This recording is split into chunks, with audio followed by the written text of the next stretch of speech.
We're back at Zaccharup Stadium, Alvord School District in the city Riverside for the high school football game of the week. This week we have Hillcrest and La Sierra.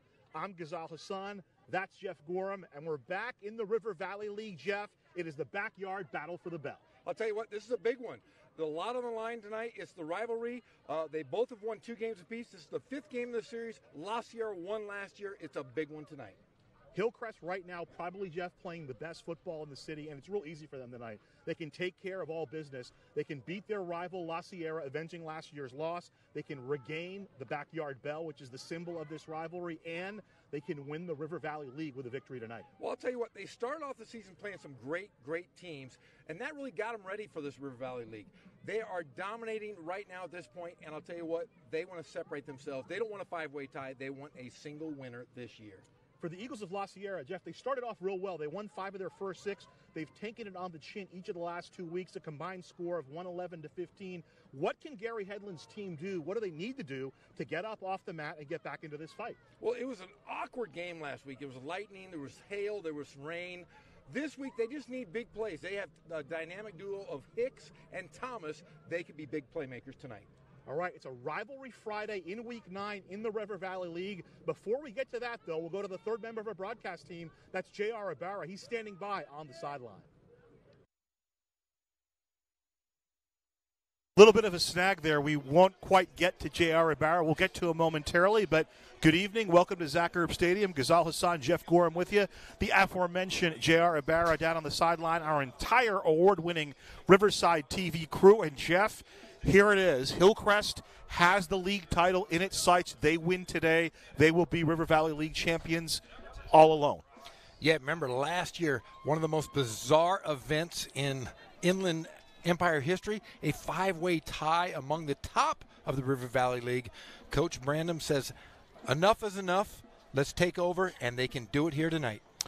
Another interesting wrinkle was last year, it was La Sierra pulling the upset in the backyard battle for the bell, as they call it. This is the 5th all-time meeting between the two schools, and La Sierra kind of, after Hillcrest stumbled against Patriot, took advantage of that with a 21-13 win. Yeah, and if you look over the years, they've been blowouts except for last year. It was a close ball game, 21-13. But man alive, this is electric tonight. Can't wait to see this game. Here's the kickoff, and it'll be Hillcrest fielding it. The kickoff from La Sierra, and getting some space and getting into the open space is the ball carrier for Hillcrest, who will traverse up into La Sierra territory. So a huge play here to start off this ball game. We talked to Coach Brandon before the game. He's fired up, isn't he? Yeah, Coach Brandon is really fired up and ready to go tonight, and so are the Eagles. I mean, this is kind of a last sigh for them. They want to stay in the race for a playoff opportunity, and the ball will start at the 39 for Hillcrest. 1st and 10, Cameron Payne having a very successful campaign as the quarterback. Will take the snap as a sophomore. He'll give to Dominique Clay. Clay will slide in between the tackles over the 35 to the 34, 5-yard gain on that play. So we're going to see Hillcrest really work that smash mouth football here to test that defensive line of La Sierra. 2nd and 5, line is the 34 for Hillcrest. They are already in La Sierra territory.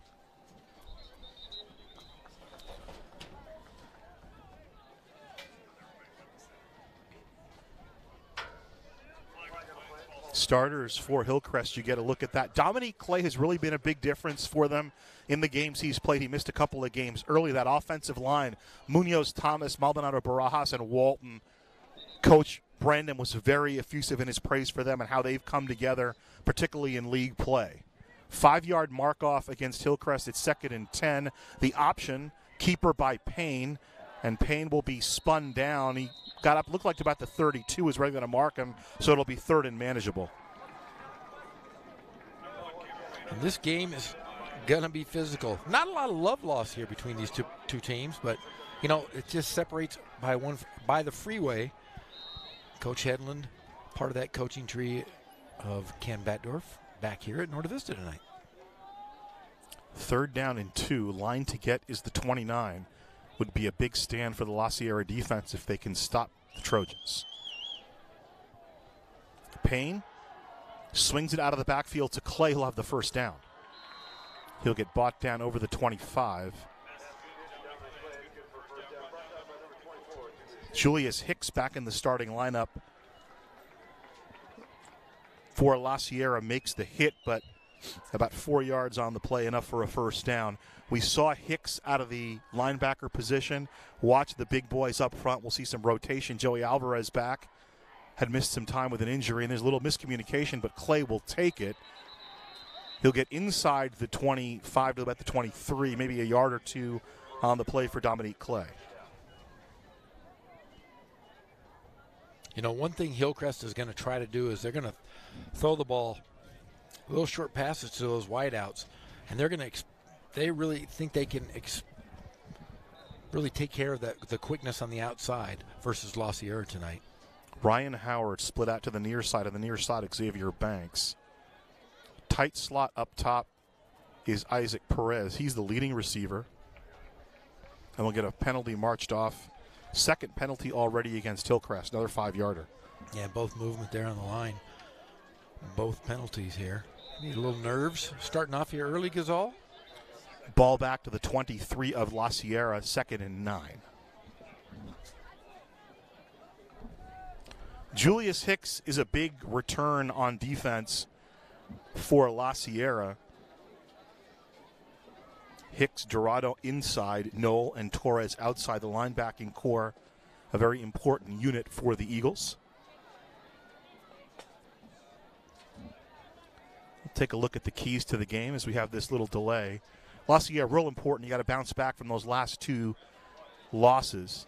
They need to get the offense going. Poppy and Thomas are a big size part of that, and they got to match the physicality. For Hillcrest, really, it comes down to number 3. They're going to win the league. Trust the process, let it fly. We had a nice talk with John Brandon before, and he kind of wants them to just cut loose tonight, Jeff.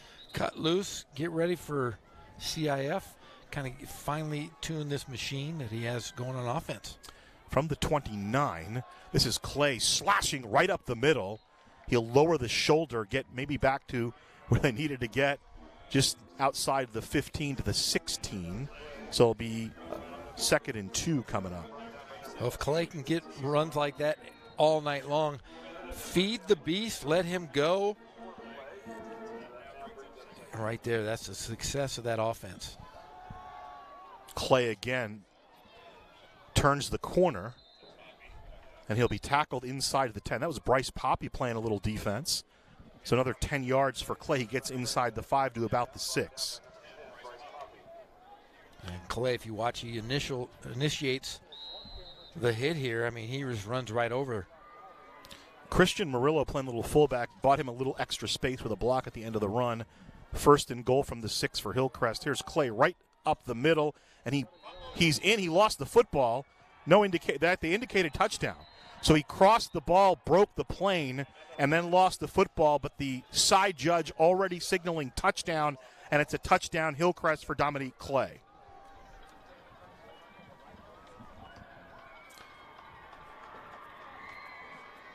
A big run there, powerful back.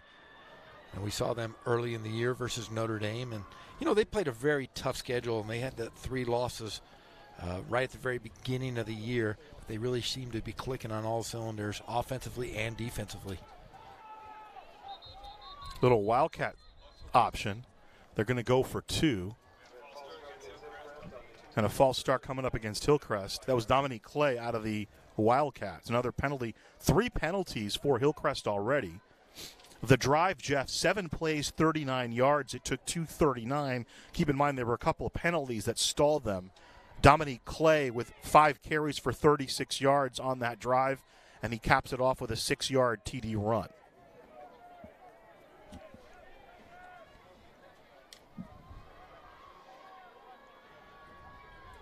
Looks like now they're going to kick it.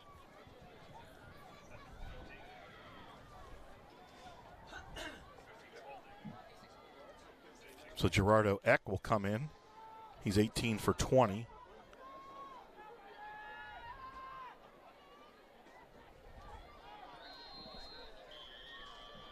it's up and it's good, and it's 7-0 Hillcrest. And Hillcrest playing like a team, Jeff, that's looking to clinch a league title. Yes, they are. And I'll tell you what, it's been a share, or it's been Norte Vista for, since the inception of the River Valley League. Coach Branham tonight is looking to bounce back after, think about it. We talked about their schedule. They played Arlington, which they barely won that first game. Beginning jitters, but then they go and play Notre Dame, Grand Terrace, and Kaiser. And all three of those teams are all going to be in the CIF playoffs this year. Then they start their run of Temescal Canyon. They hammer Norte Vista. They get Ramona. They get Patriot.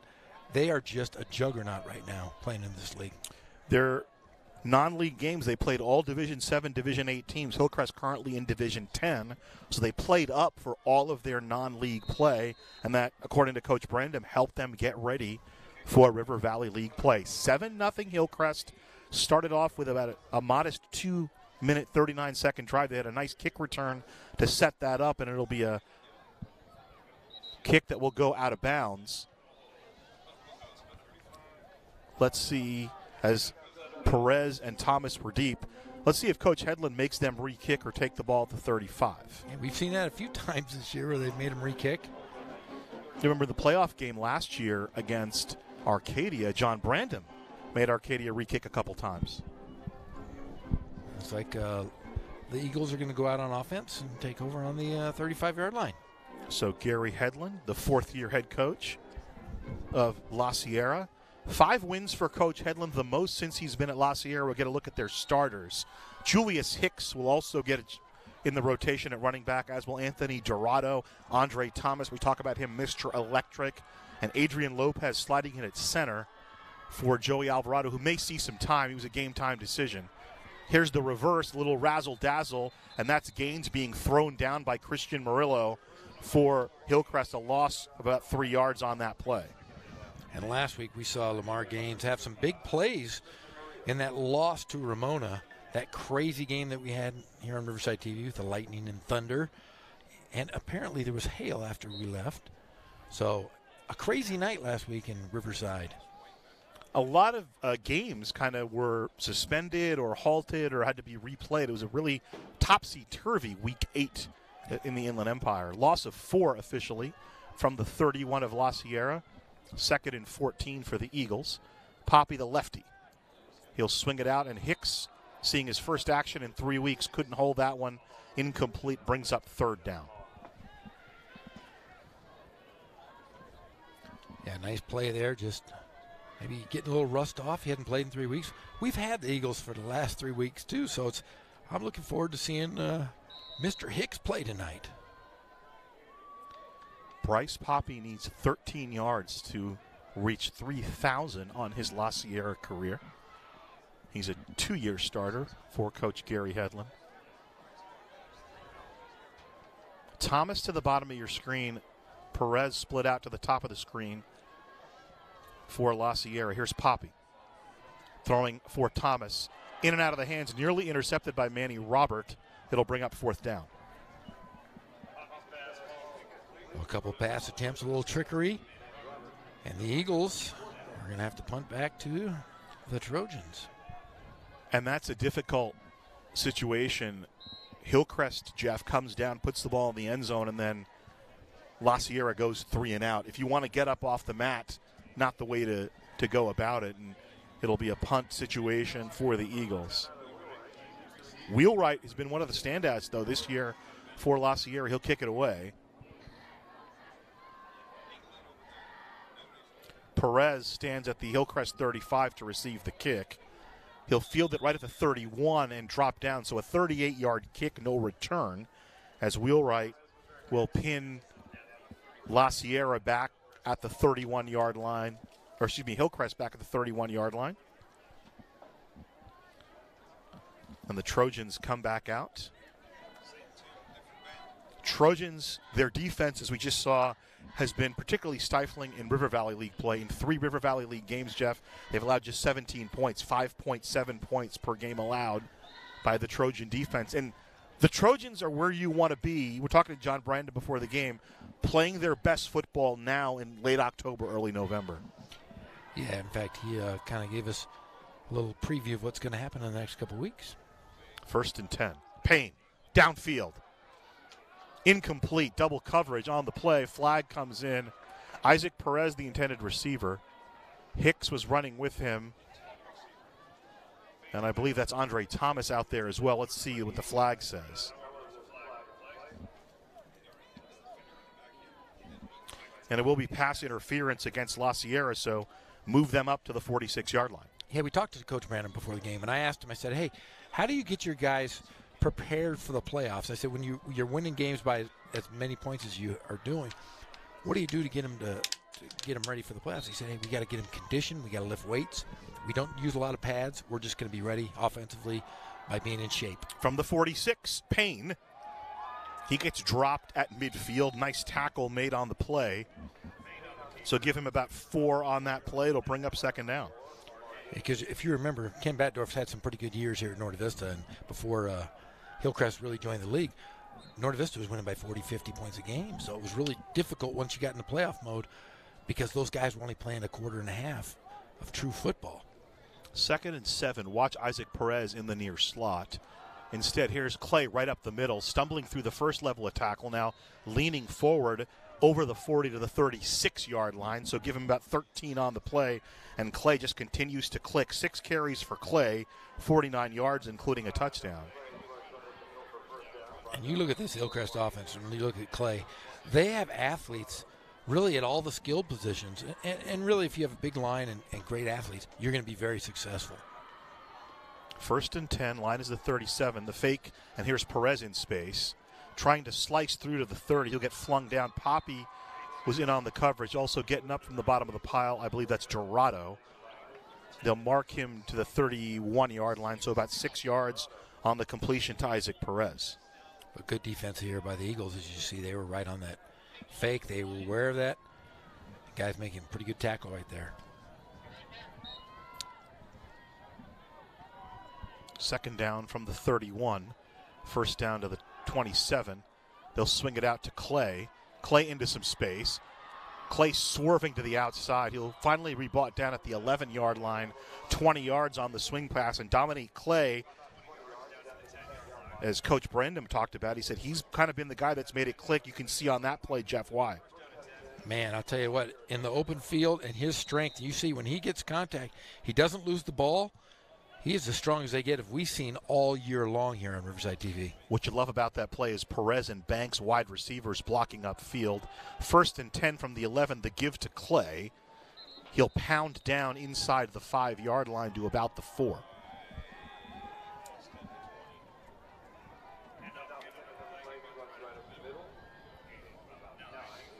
Austin Hiltbrunner with the tackle on the play.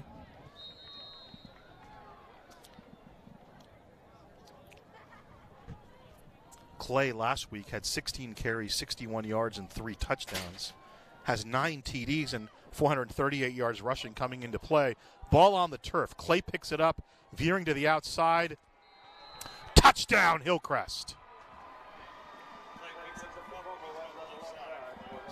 Well, you got to be happy if you have a broken play, a dropped ball, and basically goes unscathed going into the end zone. That's just great athletic ability and quickness there. Clay, his 2nd touchdown already here in the 1st quarter at 5:49. And Hillcrest again jumps out on top, and La Sierra again finds themselves staring up at a deficit, Jeff. Yeah, if you're La Sierra, you've got to make some adjustments here, and that adjustment has to be on that number 5. Clay is really kind of taking control of this ball game. Let's get another look at that. It was a this is the drive. I'm more interested in the final play and kind of see how that came together. Here's Dominique Clay, just straight up and down, great balance as Gaines takes him down at the end of that run. Here's the little swing pass out to Perez. They had that defensed pretty well, did La Sierra. They just have not been able to have an answer for Dominique Clay. Clay gets outside. Look at Isaac Perez blocking, and then downfield Xavier Banks, both wide receivers blocking. He gets this one inside the 5-yard line, takes a nice knock, nearly loses the ball. Then out of the Wildcat, fumbles the football, but no problem. He picks it up, and look at the strength at the end. He muscles past Andre Thomas, mano a mano for the touchdown. Yeah.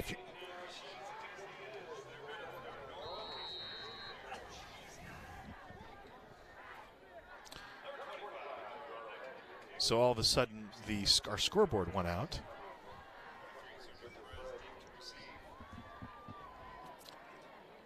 Short kick picked up at the 20. And he'll be bang up to about the 34, it looks like. That's where La Sierra will start this drive. So this may sound a bit hyperbolic, Jeff Gorham. La Sierra is playing for their season right now. They need to get the ball in the end zone here early. They don't want to be looking up at a 22-0 score. No, you don't. You know, and the one thing Coach Hedlund has done is he's really kept his kids positive these last few weeks. Remember last week was kind of one of those once-in-a-lifetime situations. They were actually playing pretty well until all hell broke loose, as you'd like to say, with the heavens opened up and lightning, thunder. Gary Hedlund does have them playing with confidence. I hope it translates into this ball game. Line is the 35. It's 1st and 10, La Sierra. Poppy going to wind it up. He's got Thomas. Incomplete. One-on-one coverage. Asante Makwala draws the assignment, and he's right step for step with Andre Thomas. But a good play call there. Andre Thomas, Mr. Electric? Is that what they call him? Is that his nickname on campus? Well, you want to get him one-on-one, and you got Julius Hicks back this week, which is a plus, but they got to get Thomas going because as he goes, so do the Eagles. Eduardo Aquino did a great job on him last week for Ramona, limiting him to 3 catches, 56 yards. Line is the 35. It's 2nd and 10 for La Sierra. Hicks try to find the outside. He's got some space. He'll have the first down of the evening for La Sierra. Hurdle over the 45-yard line. So they'll mark it up to the 47.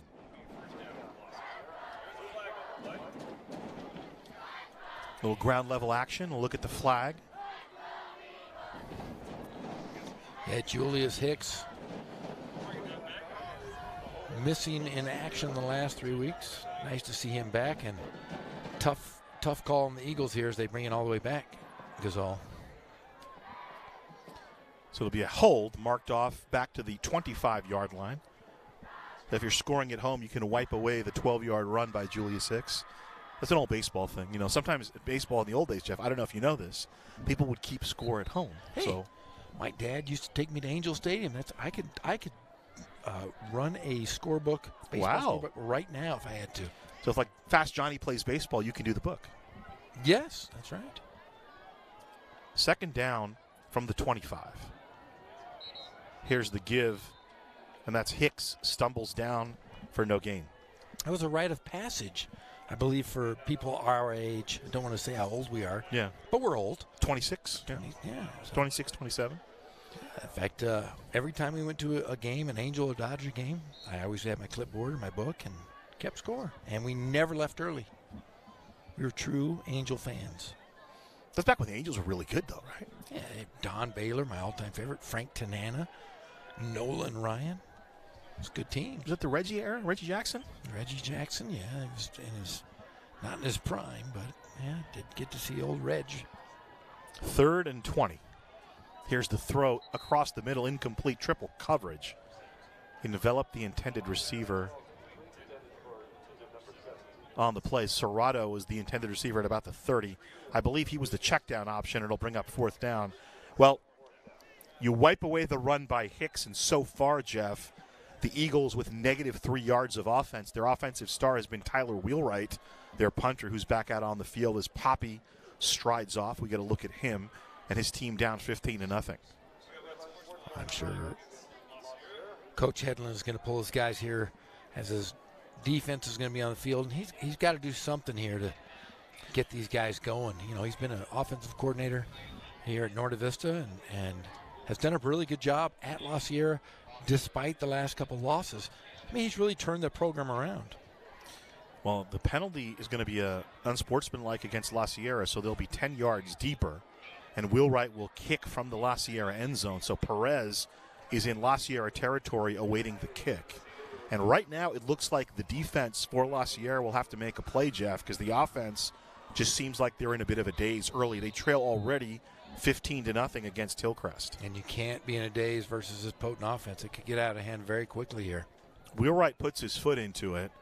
Backtracking, calling for a fair catch is Perez. He'll fair catch the ball at the 47-yard line. So 37-yard kick for Wheelwright, no return, but very good field position coming up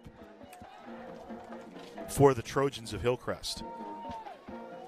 Third drive for Hillcrest. They've started twice in La Sierra territory. We're just in the first quarter. And this is almost a carbon copy of what happened to La Sierra last week. They fell behind early 20-0 against Ramona. Yeah, Ramona, really kind of the big surprise of the River Valley League. I don't think anybody anticipated they would be this good. And they put up 48 points in a weather-ridden battle here. Payne to throw. Looking, and it's complete. This is Dominique Clay. He'll go to the house. Touchdown, Hillcrest. 46-yard pass from Cameron Payne to Dominique Clay. The two sophomores hook it up, and it's 21-0. Can somebody stop Reggie Bush out there? Is that Reggie Bush? Certainly looks. They look like the Pete Carroll era Trojans. Oh, so they're going to negate that touchdown. Bring it back.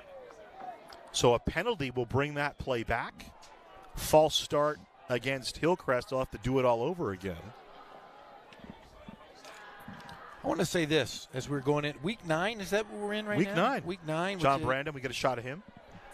You notice that the referees' flags aren't as bright and vibrant as we've seen in the past. They're kind of dirty and grungy. Maybe they missed Laundry Day. Well, that's the part of the play that looks good. It was something back on the line that was illegal motion. Ball back to the 48 of Hillcrest. 1st and 15. Payne looking to throw. Payne over the middle. Incomplete. Xavier Banks running in the pattern was the intended receiver. First incompletion of the night for Cameron Payne. I'll tell you what, though, Cameron Payne, just steps back. A lot of confidence in the pocket. He threw that pass, was just out of reach, but man, has a very good arm. Just took one step back and fired. Dominant kid on the freshman team. Remember, he got called up to play the Europa Valley game last year as a freshman for John Brandon. And exactly what you mentioned. He said, he's just got to work on confidence with regard to his varsity reps, and the more he gets, the more confident he'll become.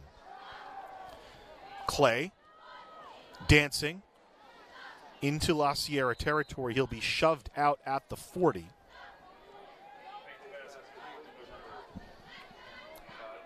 So close to a first down. Will be about 3rd and 4.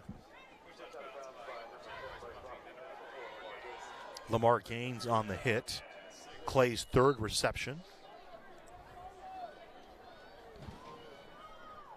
From the 41. Give to Clay. And he'll have the first down and more. He'll cross over the 35 of La Sierra to about the 33. So you're telling me that Clay and Payne are going to be together for another 2 years? That's the idea. Holy smokes. No wonder John Brandon is so happy. He seems to be like a giddy schoolgirl.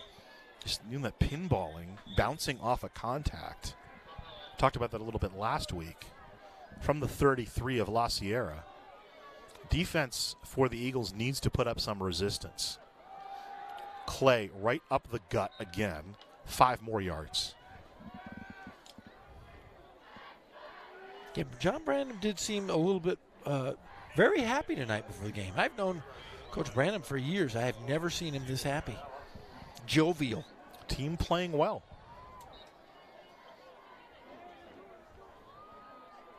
Perez split out to the near side. Banks in the far slot. Howard split out to the far side. And they catch La Sierra offside. So it'll be a first down. 4th penalty on La Sierra. They've been penalized 35 yards.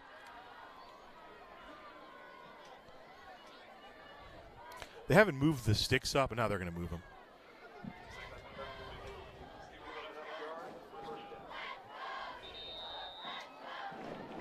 From the La Sierra 23, Hillcrest has been dominating in this first quarter. Payne to the outside. Complete. At the 7-yard line, Isaac Perez reels it in. 16-yard completion. Payne now 5 of 6 through the air for 59 yards. Perez, his second reception on the evening, and Trojans just clicking, Jeff. Well, I'll tell you what, Perez ran a great route, as you see here, and a perfect pass. Went to the outside, got both steps in. Great play by the Trojans. Julian Bishop to the bottom of your screen, but instead they'll fake the give, and then Payne will take it into the end zone for a touchdown. Clay was the play fake, and then Payne, rather than throw the ball, called his own number. Touchdown, Hillcrest. Anytime you can play fake to Clay, everybody jumps, and I'll tell you what, Cameron Payne, that young sophomore quarterback, went in like a running back. Tough move there by the young sophomore. He had a 50-yard run last week, did Cameron Payne. 5 plays, 47 yards on the drive. Going for 2, still on his feet. Is he in? And he's in. They're going to throw a flag. So the 2-point conversion is good. Flag comes in after the play. Wow, what a beast. I think they just... So it looks like Hicks might be the guy with the flag.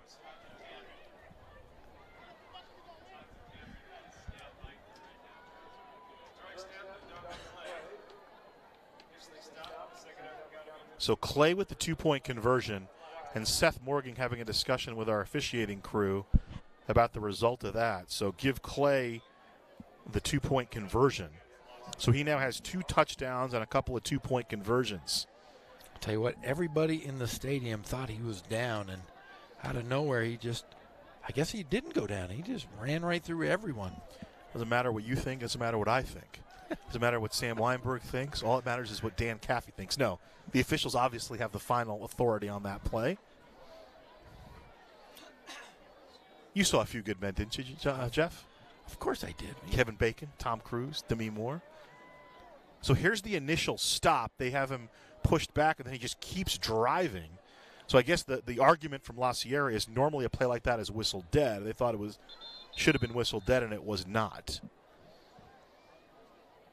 Another penalty flag, I think, is going to be called on the sideline. You hate to see a game like this just real out of control. Kind of go off the rails this early. 23-0, 2:06 left to play. We're still in the first quarter, folks. Hillcrest, hey, it's pretty simple for them. They lost to La Sierra last year. They're not happy about it. It's a rivalry game. Unsportsmanlike conduct called on La Sierra. Yeah, I believe they've ejected somebody. They've ejected a player.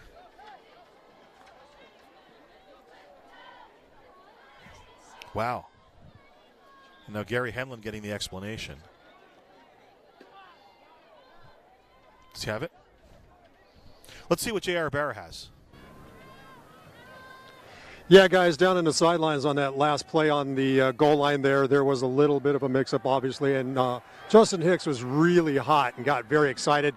He had some words exchanged with some of the players and the officials, and it looks like they have ejected him for this game.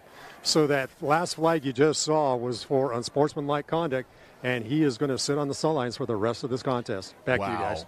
That really hurts La Sierra. They've been missing Hicks for the last couple of games, and if he's the player ejected, so back-to-back 15-yarders, which means, as you can see here, Hillcrest going to kick off from the La Sierra 30. Why not just try the onside here, Jeff? I would imagine that. I mean, you don't want to run the score up. But no, but you almost have to. You're on the 30-yard line. It's still the first quarter. If this was the third quarter, I'd say, no, you don't do that. But I think you almost have to. Playoffs coming up. You want to try every scenario. Here's Gerardo Eck, and he'll just line drive it out of the end zone. It'll be a touchback for La Sierra. So John Brandon showing some mercy here on this particular drive. He always seemed to be more of a Miyagi-Do karate guy as opposed to the Cobra Kai. tattoos notwithstanding. So ball comes out to the 20 for La Sierra, 23-0, and Hillcrest really, they've gotten the ball 3 times, Jeff, and they've driven right down the field all 3 times. And they've really cut through it like melted butter. I mean, it's just, they have just taken apart this La Sierra defense, and the offense really hasn't been on the field long enough to do any damage.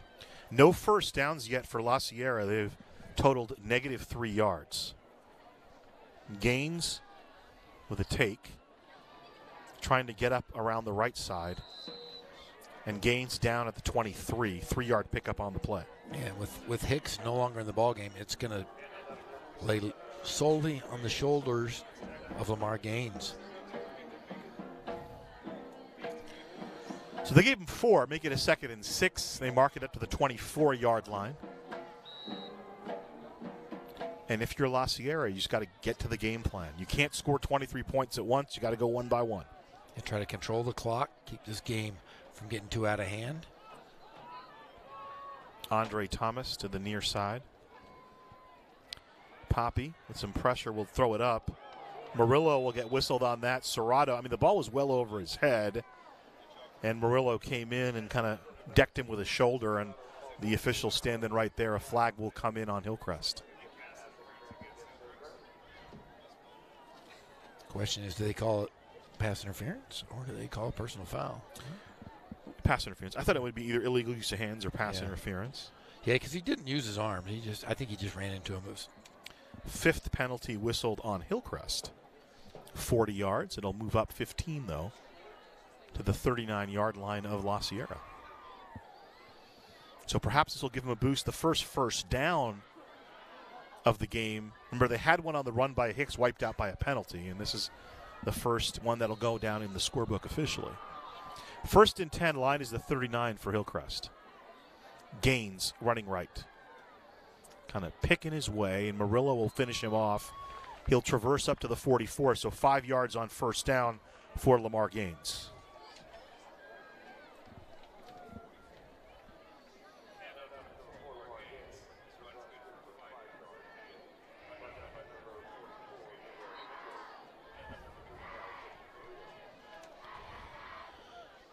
So a couple of good runs here by Lamar Gaines. Let's see if we can get that Poppy to Thomas combination going here. Ticking out at the end of the first quarter. Remember, they scored late as Poppy launches it downfield for Thomas, hand fighting with Makwala, and here comes the flag out. It'll be pass interference on Hillcrest. Good job by Thomas. He turned back inside to kind of initiate that contact. I thought it was pretty good coverage till the end of that play. And anytime you have one-on-one coverage with Andre Thomas, I mean, you got to put a hand on him. He's so fast, and as we've seen, he's one of those big play guys. You throw him deep, he's gonna make big plays.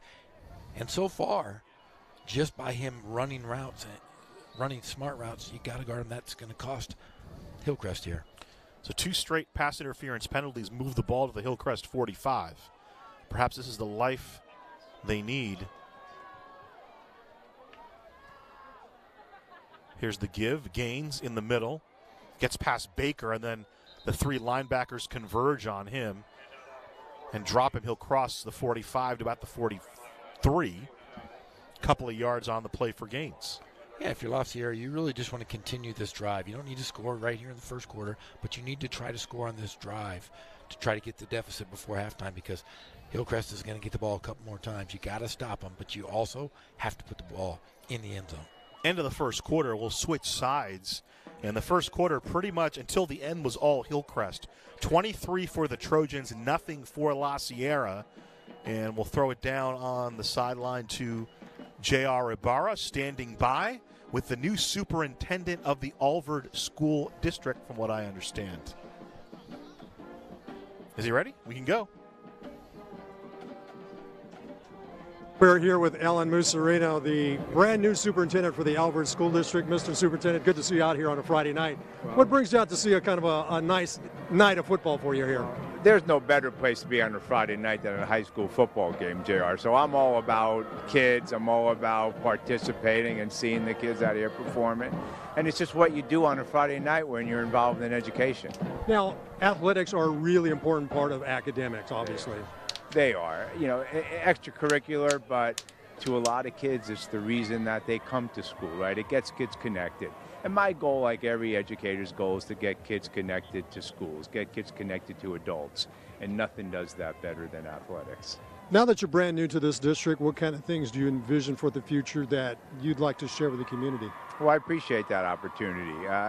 It's about college and career because kids are all different, right? They're all different shapes and sizes. So I think what is important to us, to all of us, the school board of Albert and myself, is to make sure that kids who want to go on one path get an opportunity and kids who want to go into another have an opportunity. All right, Alan. It's all about opportunities. Great. Thanks so much for your time. Bet. My pleasure. Thank you. All right, guys, we'll send it back up your way. Hey, thanks, JR. Great chat with the Alford School District Superintendent. Does that mean he's your new boss, Jeff? He is. I have yet to meet him. I've kind of shook his hand when I was with Pep Fernandez on a gig, and oh, that guy. Yeah, that fella. Gaines had a 4-yard gain while we were away, so it brings up 3rd and about 5. And Poppy looking for Randall and kind of misfires. It'll bring up 4th down. Poppy came into the game. We talked about Jeff needing 13 yards for 3,000 for his career. He's 0 for his first 5. Has induced a couple of pass interference penalties. I want to see him get that 3,000. That's a pretty good milestone. Too bad his name is not Andre. Then we could call him Andre 3000. Bryce 3000 doesn't sound as tough. Or Poppy 3000. Although Poppy's a tough kid, according to Gary Hedlund. But Poppy 3000 doesn't have a good ring to it either.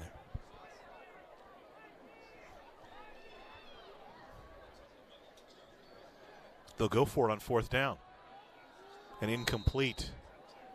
Ball will go over on downs to Hillcrest, intended for Andre Thomas.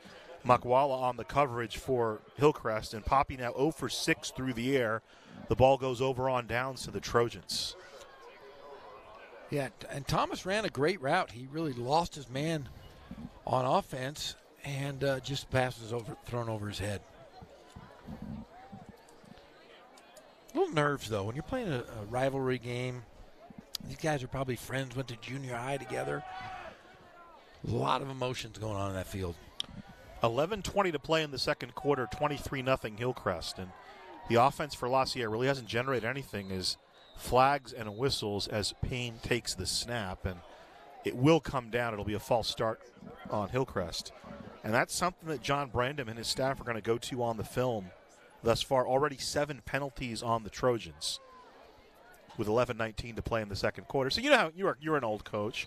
Even in a game where you're winning handily, the coach needs something to harp on. Well, Coach Brandom can look at these penalties. Ryan Howard split out to the near side. That's Clay going into motion, throwing to the far side and completing it. That's Isaac Perez, catches the ball in La Sierra territory at the 46-yard line, 18 more yards. Yeah, and I think if you're a coach, and you're a coach that's not only trying to win a league title, but a CIF title, you've got to go back to this and say, guys, we can't make mental mistakes, because mental mistakes are going to cost you in big games, because you're not going to have blowouts. You're going to be a tight games. There's no excuse for mental breakdowns. 3 receivers to the near side. Here's Clay right up the middle for Hillcrest on first down, pounding through the second level, inside the 35 to the 32. 14 more yards for Dominique Clay. He now unofficially, Jeff, I have him for 87 yards on 11 carries and the 2 touchdowns. Not a bad clip. What does Larry David say? Pretty. It's pretty good. 3 receivers to the near side. Howard nearest to the bottom of the screen. In the middle, Perez. Right to the right of him is Banks. They'll instead go to the short side. Juggling and dropping that one is Julian Bishop. Incomplete. Now, 6 of 8 through the air is Cameron Payne. You watch Coach Random telling him, hey, make the catch first before you make the play. It's real important. You know, sometimes guys go, I have a big play here, and they forget to make the biggest important thing, catch the ball. 2nd and 10 from the 31. Clay. I mean, nothing fancy. Just taking it right up the gut. Another first down for Hillcrest. He is running up like Eric Dickerson, just running through guys. Reggie Bush was a really good comparison, apt comparison, the old USC days. Yeah. because he catches it out of the backfield. Matt Leinart. And they had Lendale White as well. Thunder and Lightning. Perez to the top of your screen. Clay in the backfield. They're going to go to Perez. Perez with the catch at the 5. He'll be tackled inside the 5 at about the 2. Lamar Gaines on the tackle. Was Lendale White Thunder or Lightning? Do you remember? That's a good question. I think he might have been Thunder. He's more of a Thunder guy. First and goal from the 4.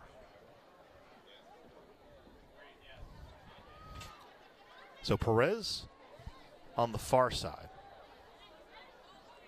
They'll give it right to Clay, and he's into the end zone. Touchdown. Dominic Clay with the hat trick, his 3rd trip to pay dirt on the evening, and the route is on for the Trojans.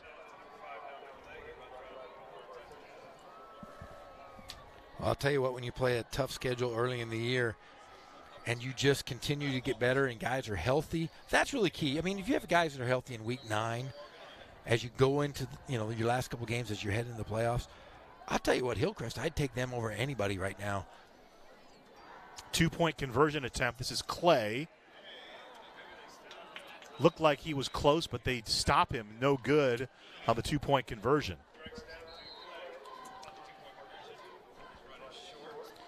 Good drive, Jeff, for Hillcrest. We'll get a look at some of the plays from it. 6 plays, 59 yards, 151, culminating in the 4-yard run by Dominique Clay. He now has 3 touchdowns on the evening. Clay, I have him unofficially, 13 carries, 102 yards, and 3 touchdowns. Pretty good day's work. He had 3 touchdowns last week in the win for Hillcrest over Patriot. Yeah, and that win versus Patriot really was a surprise. I thought, a lot of people were talking that Patriot was defensively was one of the better teams, but yet Hillcrest blanked them on defense and then put up 42. That's a pretty good game.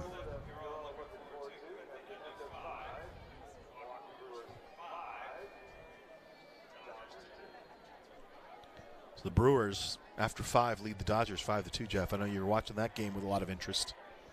Yeah, You're an Angels guy anyway, though. I'm an Angels guy, and I used to be a Dodgers guy when they had, like, Steve Garvey, Jerry Royce, Davey Lopes, Ron Say, the MVP. Here's the kickoff, fielded at the 6. Trying to make something happen. And really not a lot has happened for La Sierra. They'll get up to about the 22.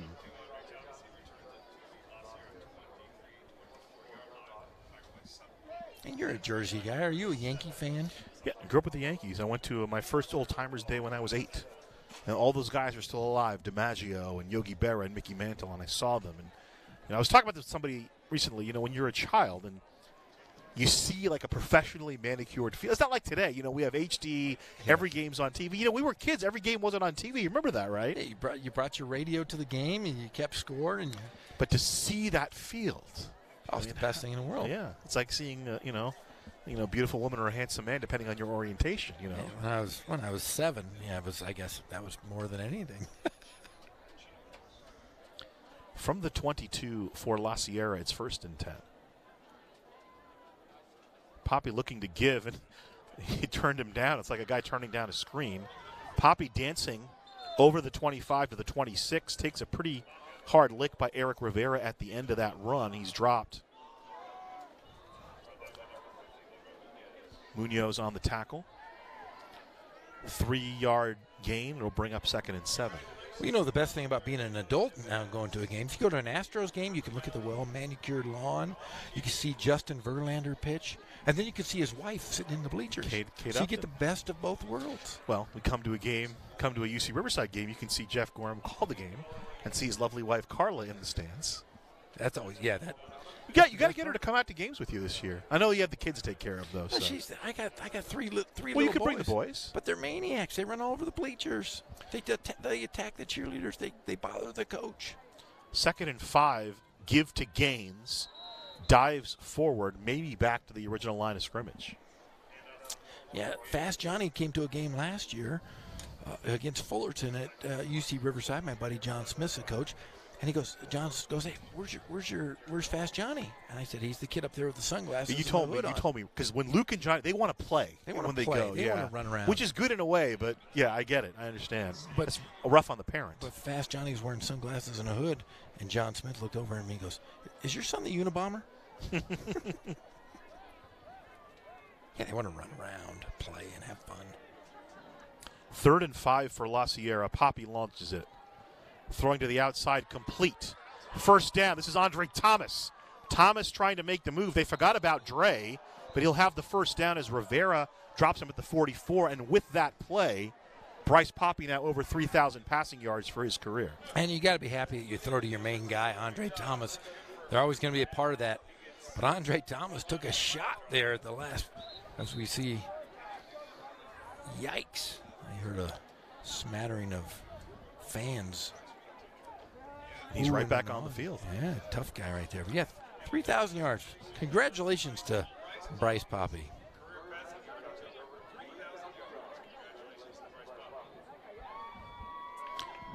First and 10 from the 44. Gaines goes down. Derek Walton finished him off. I think Josh Ford was the first man to him. Loss back to the 40.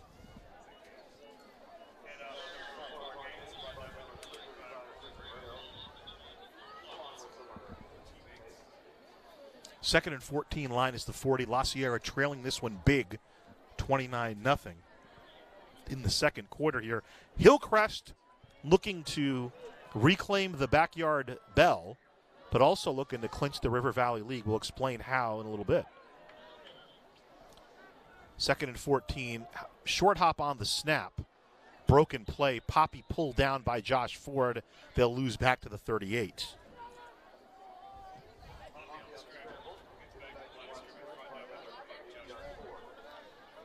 So they lose 2 more, and it's going to be 3rd and 16.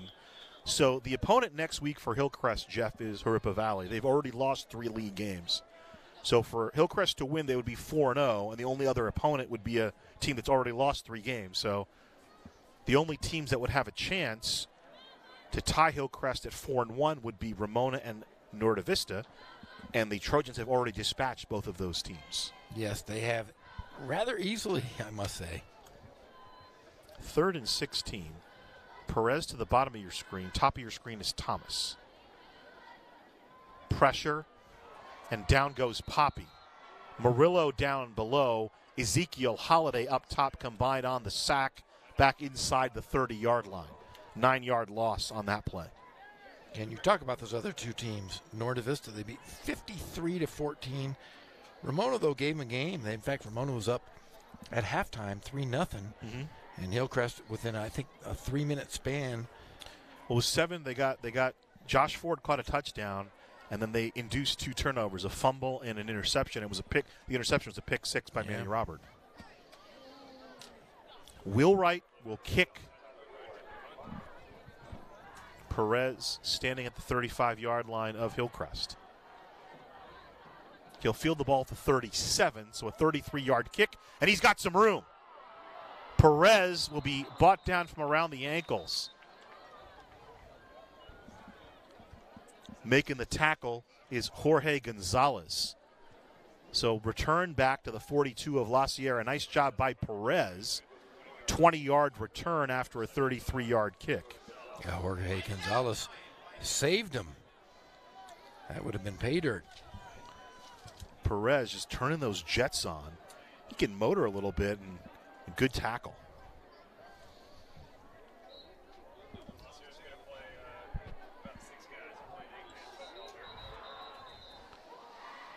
So 4:20 as the clock runs.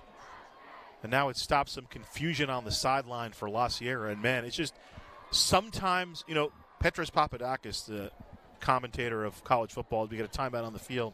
He talks about every year, and he played at USC. He was a captain at USC, and he always jokes, I was the captain of the worst team in USC history. But you have those games that he calls, quote-unquote, get away from you. And they happen to good teams, and it happens to teams that aren't so good. And La Sierra now, it's just a weird scenario for them because as good as they looked over those first 6 weeks, This is the third straight game that's in danger of kind of just slipping away from them very early. Yeah, I don't know if it's the rhythm, but there's just something off. You know, they played a very good game against Harupa Valley where they came from behind the fourth quarter. They had 4 games. 4 of their wins were come from all in the fourth quarter. And so you thought they were tested, you know, and that's the catch-22 that we talk about is, you know, people say, oh, you know, they're barely beating teams they should beat, but you wonder, is that really reflective of the schedule, or is that reflective of a team that can come from behind and a drop of a hat? And we're seeing everything kind of even out a little bit here in the second half of the year, and it's 1st and 10 from the 42 for Hillcrest. Payne slings it. Middle of the field. Banks had it and then became dislodged. He was dispossessed by Lamar Gaines. Incomplete. Brings up 2nd down. Yeah, good defensive by Lamar Gaines. But if you're Hillcrest, you know, you got to be able to connect on these. These are kind of open plays.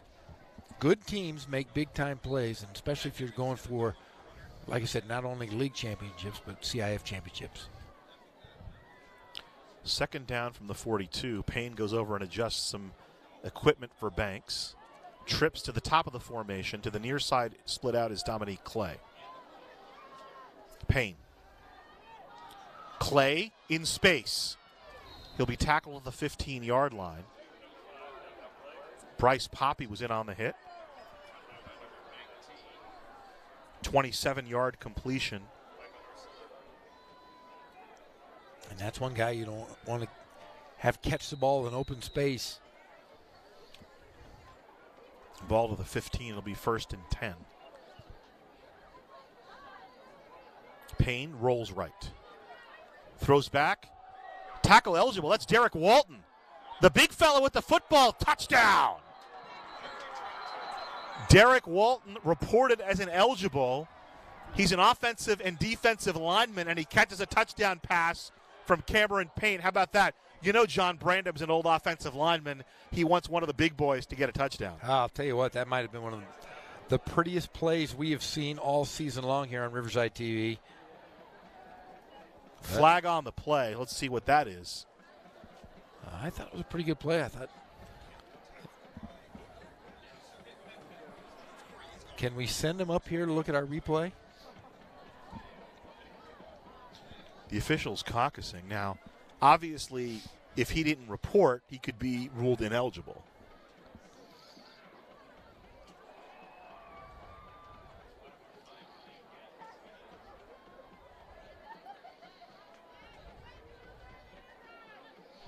Touchdown. The play will stand.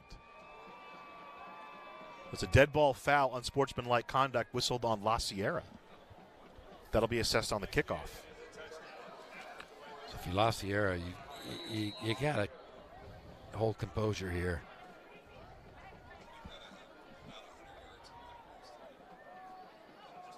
Look at that. Great run. So Cameron Payne now 9 of 12 through the air, 137 yards. And he's thrown a touchdown pass now to Walton. And here's Eck with the PAT. And that'll park the uprights. 36-0 in favor of Hillcrest. So from the La Sierra side, you really need to get up off the mat because the Division 12 playoffs are a very interesting picture. There are probably about 10 teams that are in. And then there's about 14 teams that have between 5 and 6 wins that are angling for those last 6 spots in Division 12. Rio Hondo's in a weird spot. I think they're one of the 10 that are in. They're a game short. They're 5-2 after 8 weeks. There was some kind of scheduling issue or a game got canceled because of some weather. But obviously, I think they've gotten 2 league wins. And if you're La Sierra, you need to win either this week or next week because you probably wouldn't get in with just 1 league win. No, that's really difficult, especially in today's southern section of the CIF. It's kind of tough if you can't get at least 2 wins in league. Look at John Brandam. You know, John Brandam hasn't won a league title outright since 1999. All due respect to Prince there. Remember, it was a 5-way tie last year for the River Valley League, but he wants his own title. Of course, I mean, He's been around. Remember, he's a Riverside Poly guy. He's a Riverside guy. He was at Corona. He was at Santiago with Jeff Steinberg, our friend. And they won, John Brandon, when he was head coach at Corona, won the Mountain Valley League in 98-99, and that was a league with Norco and with Centennial. Think about that. Those Corona teams that won the league titles back then. And John Brandon, a long-time coach, fiery guy on the sidelines. Line drive kick, skips out of the end zone, will come out to the 20. He was a member, I believe, of that 84 Riverside Poly CIF championship team, correct? Played for Mike Churchill. And then went on to the University of Arizona, be an offensive lineman at U of A. You know, and he was also, he did some of his student teaching or long-term sub work at La Sierra. So I like working with you, Jeff, because you have the real nitty-gritty. You have the real dirt. So he's got some history at La Sierra. He had some history. I talked to my dad today, and he goes, "Hey, you're going to see Coach Brandon?" I said, "Yeah." He goes, "I remember when he was a long-term sub at La Sierra. I used to see him in the lunchroom eating giant sandwiches." 1st and 10 for La Sierra. Line is the 20. And the ball squirts past Poppy, and there's Murillo, like ringing a dinner bell. He touches him down inside the 10.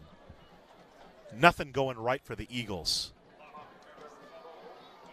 Well, I guess you could say everything going right for Hillcrest. Yes, let's say that defense, oh man, stifling, just ran right in. Fifth meeting between the two teams, 2 wins each. That was a tough loss last year for Hillcrest to take. Remember, we did that incredible game against Patriot. Yes. Which they lost late in the game. They were up 28-7 at the half.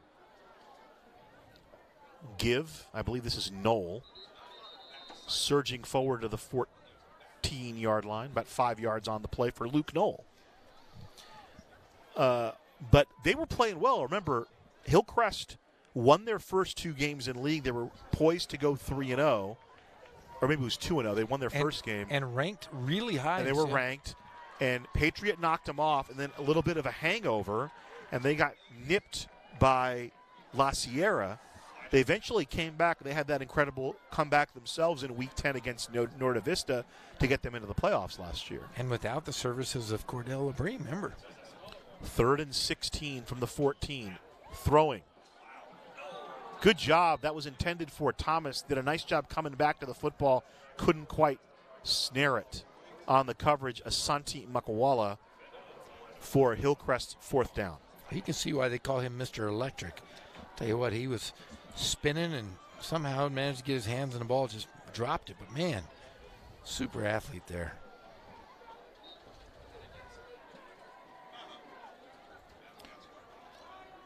Wheelwright will kick for La Sierra. Midfield, about the 45-yard line of La Sierra. That's where Perez stands. Wheelwright kicks, and Perez will catch it at the 46, and there he goes. 32-yard kick, and Perez will get up to the 35 before he's shoved back. They'll mark him at the 37. So give it about a 9 yards on the return, and still very good field positions to start for Hillcrest. And plenty of time, as we've seen so far in the first half, for Hillcrest to put up another touchdown here. Seth Morgan makes the tackle for La Sierra. Let's get a look at Perez. Spins past the first contact, but that big boy ain't letting him go by. Talk about sandwiches earlier. Seth Morgan grabbed that like it was a big sandwich. Like a Jersey Mike's turkey sandwich. Number 7, turkey and provolone. Mike's way. Mike's way, of course, with pickles. I always had pickles. 1st and 10, line is the 37. La Sierra, we do that joke every week. This battle station, Jeff, fully operational. Play fake. The throw. Perez with the catch. Perez with the run. He dives into the end zone. Touchdown, Hillcrest. They're going to bring this one back, Gazal. Looks like a hold is going to be called against the Trojans. And that hold that's 20 yards past the line of scrimmage. I mean, there was no need to hold at that No, point. no, not Perez at was all. on his way.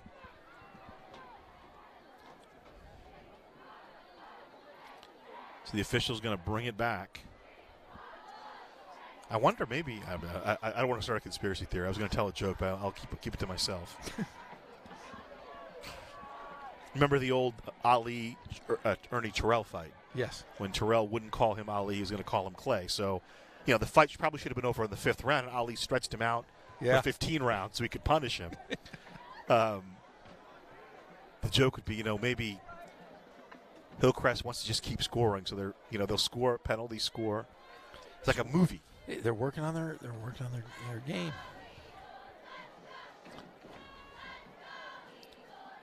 So they're going to march it off from the point of the hold. So the hold occurred, as you mentioned, Jeff, around the 17-yard line. The ball will move back to the 27. So we can give a completion to the 17.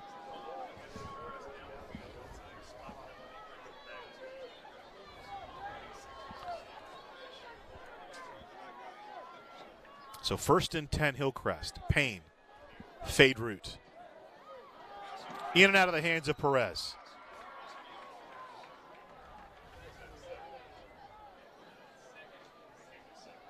Elijah Randall on the coverage. Isaac Perez was the intended receiver. It'll fall incomplete. Yeah, it was set up funny. You look at it, it said 1st and 1 yard, but that's based on the penalty. Yeah, so I just figured they forgot to move the sticks. Yancey Dotson's not over there, so we can't really rely. Can't rely on the I kid, of course. The chain gang. I kid, of course. No disrespect to the La Sierra chain gang.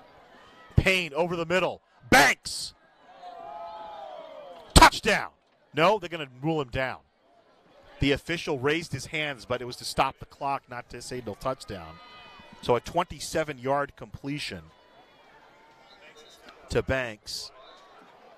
And Xavier Banks, with his 10th catch on the year, is down inside the 2 at the 1-yard line. First and goal, Clay, he's in. Touchdown, Hillcrest. Clay with touchdown number 4 on the evening.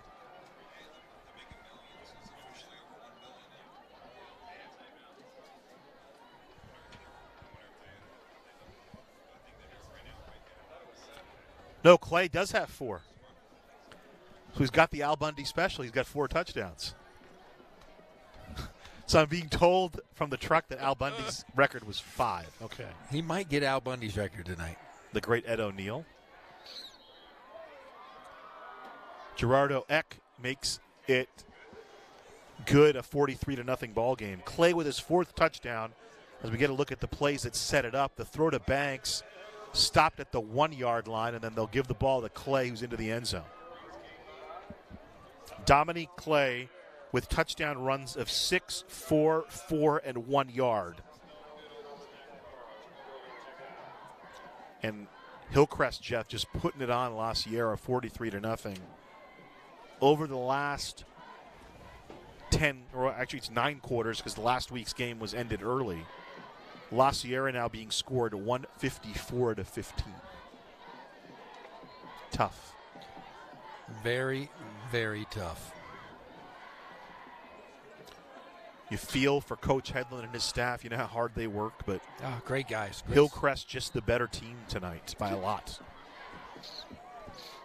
They're just playing well. I mean, heck, when you play a rough preseason schedule and you get banged around a little bit, you kind of learn from those things. And you've got Jeff, I know we try to be fair to everybody. A lot of that's talent. It is. And we knew even when they were 1-3 or whatever they were, Hillcrest probably one of the more, if not the most, and one of the top 2 or 3 talented teams in the city of Riverside. As kickoff is returned up to the 28-yard line by La Sierra, and they're young. That's the amazing thing. Yeah, they've got it. Sophomore, junior, sophomore. But the thing is, we had our Riverside TV rankings, and where's Hillcrest? Numero uno this week. Numero uno. Well, it's weird. I felt bad because it's a purely mathematical formula. Yeah. And although Notre Dame was the number 1 team, they won last week, but Hillcrest surpassed them because there's 4 criterion. There is the one loss, obviously. Yes. There's the opponent's strength of schedule. And then you weight road wins and you weight wins against teams in higher divisions. And Hillcrest has won 2 games on the road, and they've won 2 games against teams in higher divisions. So did Notre Dame, did they call you up angry? No, I think they're. I mean, and the weird thing is obviously that Notre Dame beat Hillcrest. 1st and 10 after the penalty. It's at the 40-yard line. Poppy to the outside. It's complete at the 45-yard line. I was driving by Notre Dame earlier today, and I looked on the marquee, and there was a picture of you, and it said, Ghazal Hassan, wanted. Serrato with the reception, wanted. I've never been wanted at a Catholic school before. Oh, no, it wasn't a good want. They were angry. Uh-oh. They were like, why did we drop? And it was right there.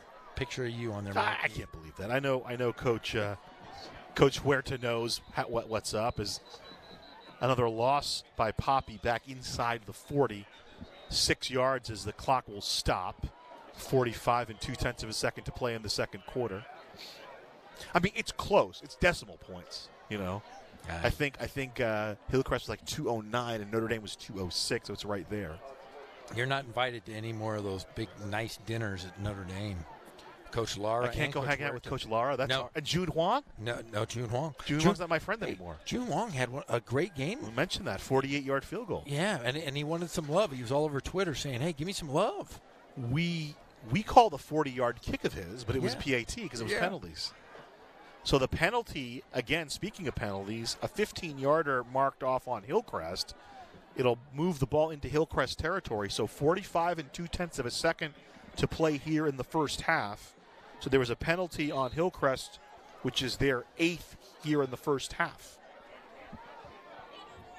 1st and 10 from the 47. Poppy winds it up. He's got a man down the field that is complete. That's Perez catching the ball deep in Hillcrest territory. So some life from the Eagles. The ball down to the 17-yard line, a 30-yard completion to Sergio Perez. And you look at Poppy. He is a gunslinger. He likes to. He does. He'll air it out. Poppy. Corner. Intercepted. Makwala with the pick, but let's sort out the penalty. Seth Morgan having a discussion with our white hat. So it was a 1st and 10 play. Great play by Makwala to come up with that interception. And it'll be defensive pass interference, so mark half the distance. Another penalty on Hillcrest. It reminds me of the Karate Kid. Win a point, lose a point. Win a point, lose a point. Cobra Kai. Did you watch the YouTube series by any chance? Are you It kidding me? is fantastic. I got YouTube Red just for that. Oh, wow. Fantastic. The great William Zabka. 1st and 10, line is the 8. Poppy, same part of the end zone. Incomplete this time. One-on-one, Andre Thomas and Asante Makwala. Bring up 2nd down. I just like my favorite part of the show is he still drove the same car after all these years. In pretty good shape. I love that when the daughter's boyfriend comes over, he makes Toro. Yes. Ralph Macchio and William Zabka reprising their roles from the Karate Kid in a web series by YouTube. I guess we can mention YouTube because we're a YouTube partner. Yeah. City of Riverside. Part of our network. 2nd and 8, the ball on the turf. Poppy picks it up and he'll go down, although not easily. At the 13-yard line, timeout La Sierra. They'll stop the clock. I'll tell you what, Bryce Poppy has shown, as Gorilla Monsoon used to call it, intestinal fortitude. Great story about Bryce Poppy. After the loss to Norte Vista, I'll get another look at the play. Kind of fumbled snap. Here comes Christian Murillo with bad intentions. He actually falls into his own guy, Seth Morgan. Kind of holds him up, kind of like the Bush push, talking USC. But Poppy went to the hospital after the Norte Vista game And Coach Hedlund's initial intent was to hold him out of the game against Ramona, and got checked out. Everything was okay. There was no concussion issue. And Bryce came to Coach and said, "No, Coach, I'm playing." Doctor cleared him. The rest, as we say, is history. And you watch him. He really is a leader on that field. He's talking up to every player, offensive line, receivers. He hasn't given up. And that's one thing you got to like when you coach young men like this. Even if you're down 43-0 here in the second quarter, these are positive aspects that Coach Hedlund and his staff have shown these guys. You can't give up. You can't quit the fight. So let's see if La Sierra here can get in the end zone with just under 17 seconds here. They'll get 2 shots here, and it'll be big psychologically for the Eagles to get into the end zone. It's been all Hillcrest, 43-0 here in the second quarter. 4 touchdowns already for Dominique Clay. Clay with touchdown runs of 6, 4, 4, and 1 yard. A 7-yard touchdown run by Cameron Payne himself, and then a 15-yard touchdown pass from Payne to Derek Walton, who checked in as a tackle eligible. 3rd and 14. Here's the give to Serrato down at the 10-yard line. Serrato is stopped, and the clock will stop with 4th down. And La Sierra calls their timeout here. Why don't you try to turn Thomas loose on that play? That's what I don't understand, but here we go. Designed run. You know, La Sierra lost a couple of players before the year even started, and then they've kind of battled some injuries. Get a look at Hillcrest schedule. Those are wins, not losses, the last 2. Hillcrest looking to win their 5th in a row. They won 5 in a row once before, back in 2016. They won 5 in a row between September 16th and October 20th. Never won 6 in a row, so next week would be a new school record if they can knock off Europa Valley. Obviously, those last 2 games against Ramona and Patriot, both wins for Hillcrest. Final play. Poppy throwing. Thomas up, can't come up with it. Makwala on the coverage, makes the play. Ball over on downs to La Sierra with 7 4/10 seconds to play in the first half. See, I understand why you run the play with Serrato, but I'm wondering, why not give Thomas 2 shots? Yeah, he's been your stud. He's Mr. Electric, as they call him, and he's connected with Poppy here in the second quarter a few times. It's like in Heat. Remember when Pacino and De Niro, or John Voight's talking to De Niro, telling him, hey, he catches you once. That's it. You know, he can hit or miss. You can't. Kind of the same thing, right, with Makwala and Thomas. All Thomas has to do is catch one of those passes. The percentages are he'll get one of them, and you got a touchdown. And it looks like that Payne will just take a knee, and that'll be the end of the first half with Hillcrest leading it 43-0 over La Sierra. All Trojans in the first half. They look well on their way to regaining the bell, the rivalry bell, the backyard bell, and also clinching a River Valley League title. Yeah, they are playing phenomenal. When you mention Cameron Payne and Dominic Clay, both sophomores, both huge playmakers. The first drive of the game that took them 2 minutes and 39 seconds, Dominic Clay with that 36 yards and a touchdown, that's when it was over right there. We'll toss it down. A very tough interview for J.R. Ibarra talking to Gary Hedlund, whose team trails big at the end of the first half. Coach, a really tough first half. What do you got to do to tighten things up? In order to keep playing, you know, as a little kid, you like playing football. And, you know, that's what we got to do in the second half. We just got to go out and have fun. Seniors, they got a game and a half left, and let's have some fun and try to do something good in the second half. These are memories that you have for your life, and, you know, it's a brotherhood, family, and they're just going to try to play hard in the second half. You showed some life there. You're able to get a good drive, unable to get it into the end zone, so there's a little bit of positive that you can take away for that. Mm-hmm. Yeah, we have seniors who are really good kids, and, you know, I know they're not going to stop playing, so they just got to play hard and try to do their best. All right, Coach, we'll let you get into the locker room there. Thank you. All right, guys, we'll try to come back in the second half and talk to Coach Brandam. Obviously, there's a really big deficit for the Eagles to try to make up here in the second half of this contest. We'll send it back up to you guys. Hey, Thanks, JR. Very tough interview. Appreciate Coach Hedlund stopping to talk to JR. I mean, you've been in this situation on both sides of it. I'm sure you've been in situations where you've been up big, and then you've been in other situations where you've been down big. How do you handle that halftime in the locker room, Jeff? Well, you got to tell guys, maybe correlated to something you do in life. You know, you're not always going to come out close, and it's how you handle those losses and how you handle the second half is what defines you as a team, what defines you as a person. And you really just got to tell that to guys. You say, look, we're down 43-0. You're getting crushed out there. What can you do in the second half to make sure that you win a quarter, you win a minute, you win a drive? You got to continue to fight. You can't roll over. And I'm sure that's what Coach Hedlund's saying to his guys right now is, we can't roll over, guys. We got to fight. Let's get back into this. We're not going to win this ball game, but let's make it respectable. The scoreboard really says it all here at Zach Erb Stadium. Hillcrest is 24 minutes from clinching the River Valley League title for 2018. We'll step out for a moment. I believe the La Sierra Band and Spirit Squad have a presentation planned at halftime, and then Jeff and I will come back and reset the second half for you here. It's the CIF on Riverside TV. We're back after this.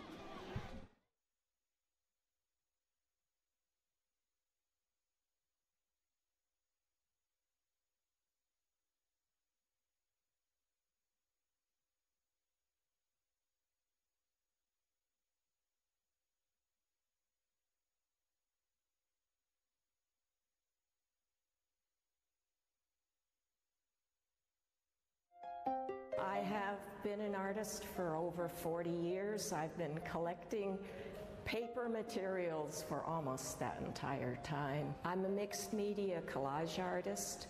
I combine images from magazines, advertisements, trade publications, photos, and I mix them and layer them and then add colored pencil and oil pastel.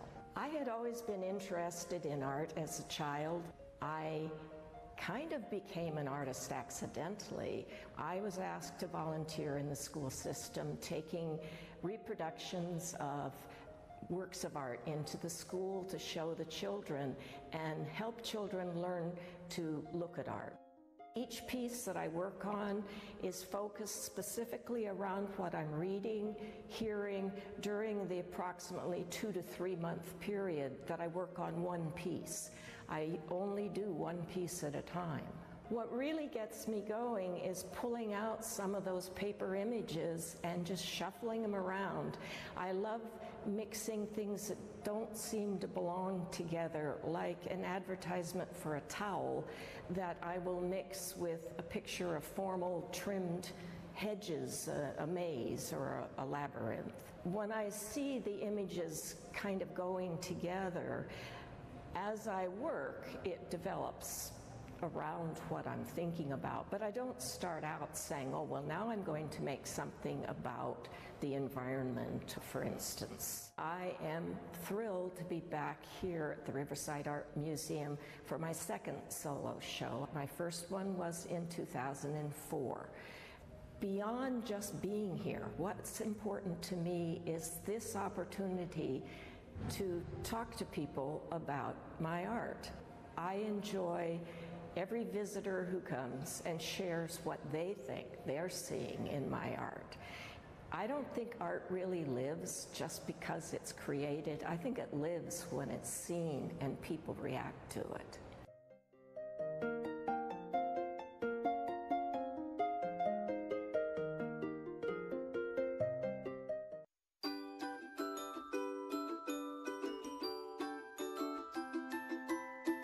Got junk too big for the trash can? Then call 311 to schedule a bulky item pickup.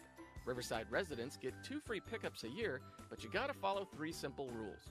Bulky items must be curbside by 5:30 a.m. the day of your pickup, light enough for 2 people to lift, and the total volume can't be larger than 8 foot by 4 foot by 4 foot. If you got a lot of junk, check out our bulky item and e-waste drop-off events held several times each year. Bulky item pickup. Call us today and we'll haul it away.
My name's Lovey Jung, and I work for the City of Riverside Fire Department. I've been here for about 7 years now, and I'm a firefighter paramedic on Engine 1. When I was younger, I actually wanted to be a firefighter, but I ended up getting sidetracked and went and played softball for the Olympic team in 2004 and 2008, and when I retired in 2009, that's when I decided I wanted to switch over to become a firefighter. Usually when I come in, the first thing I do is I check my personal protective equipment, and then I'll also check the medical equipment. Being a paramedic, I have to make sure all my medications are there and that my equipment's working properly so that when we go on a scene to a medical aid, that everything's in working form and that we're professional on scene. If I were to describe my job in one word, it would be adventurous.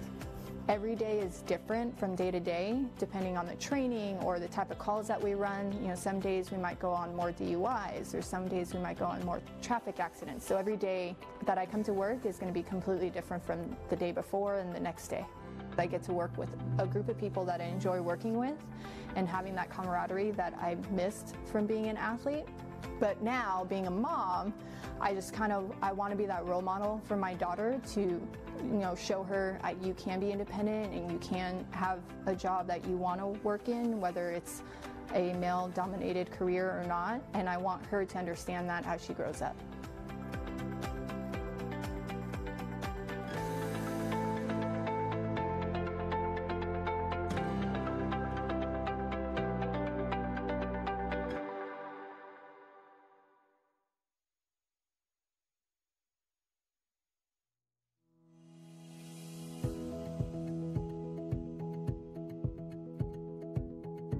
We need to make sure our seniors are safe with consistent, proper nutrition and healthy foods delivered to their homes.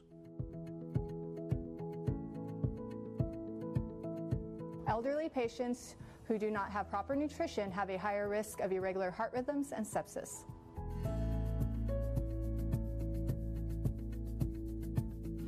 Riverside's Meals on Wheels program can always use your help. If you can volunteer or donate, you can visit our website and get more information how you can participate, and we thank you.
Do you have unneeded prescription medications and don't know what to do with them?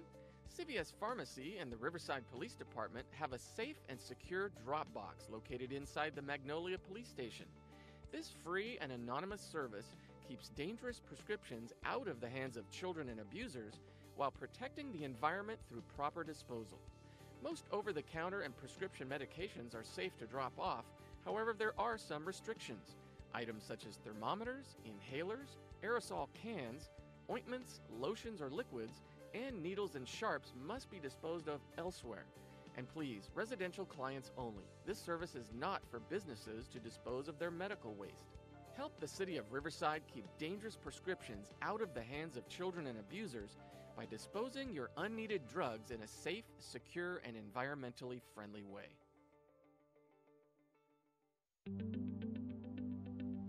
You might have noticed new traffic lights popping up around Riverside, and the Public Works Department wants you to see how they work.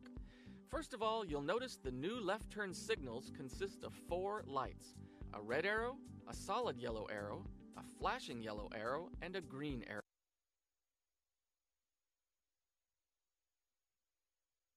Checking the running clock. You good, Trevor? We're here with Coach John Brandom. Coach, a very good first half for you guys. Thank you much. Kids got after it. Just taking it to them. Our goal was to hit them up tonight, and they did just that. And then they're doing the literal hitting as far as with fists and things of that nature. So, and our kids have composed themselves very well, which is impressive to me. We got a lot to play for, and they don't. And so, sometimes it gets out of hand like that. Any changes in the second half for you guys? No, we're gonna get our starters in for a series, maybe 2 at the most, and then get them out. We'll have a running clock the whole second half. All right, Coach. Good luck to you. Thank you. All right, Coach John Brandom. Obviously, with that big lead, he has the luxury of sitting down those starters and maybe playing some of those guys off the bench and getting them some little bit of a playing experience. Guys, we'll send it back up your way. All right, let's discuss that, Jeff. We get a look at the backyard, the battle for the bell. That is the bell, the victory bell that is shared between La Sierra and Hillcrest. We get a look at Dominique Clay. What a big first half he had.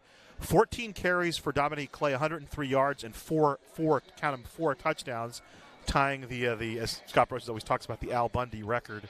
Nice run here after the catch. They ran that swing play a couple of times, Jeff. It was really effective for them. And Clay, according to John Brandom, he's been the difference maker for Hillcrest in their winning streak. They've won 4 in a row, now going on 5. Yeah, when you have that breakaway speed, especially on the outside of the field, and you can get around those defensive ends with ease, you've got a pretty good ball club. And I'll tell you what, they're young, they're skilled, and they're very intelligent football players, to say the least. Talking with John Brandom about his team, I think you and I have said this, they're a pretty talented team. We knew they were one of the more talented teams in Riverside, if not the most talented team in Riverside.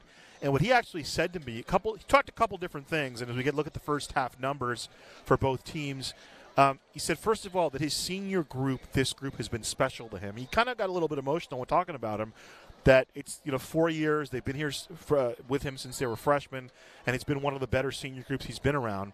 And he says the younger group, the issue has been not necessarily they're not ready, as Hillcrest will kick off to La Sierra to start the second half, but it's been about them kind of figuring out the buy-in aspect of it. He said, they're all good kids. They all come to practice, but it's the little things they need to understand is that just because you play well on one Friday doesn't mean you immediately jump to next Friday. No. There's Saturday, Sunday, Monday, Tuesday, Wednesday, Thursday before we get to the next game on Friday, and that's really been the challenge. Is Perez brings it back, took a little bit of a hit. See him kind of hunched over there. It'll be 1st and 10 for La Sierra from the 29. And it's a new program, and one thing, a new school, new program, and when you're going to have growing pains, and that growing pain is usually consistency, as you just mentioned. You got to be consistent, as the team and school matures, they will only get better and better. La Sierra 1st and 10 from the 29. Here's the give to Knoll. Leans forward. Nate Bernal got in there on the tackle. Maybe lost a yard on the play, did Knoll. Just 16 rushing yards in the first half for La Sierra, so a good job by the Hillcrest defense. Hillcrest held the ball for a good portion of the first half as well, running up those 43 points. John Brandom mentioned in his interview with J.R. Ibarra, the second half will be played with a running clock. 2nd and 11. Over the 30-yard line, that's Gaines. Josh Ford in on the hit.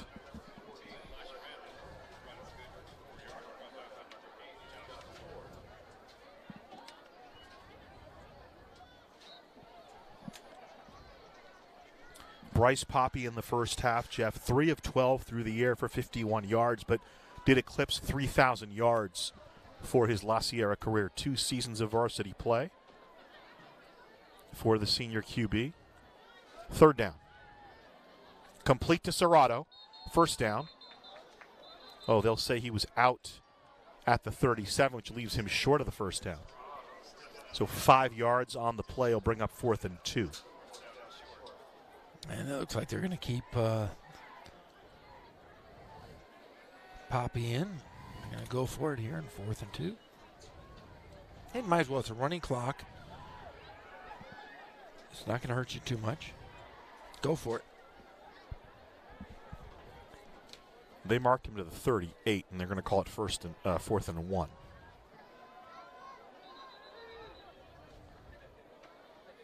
Flag comes in from the back judge.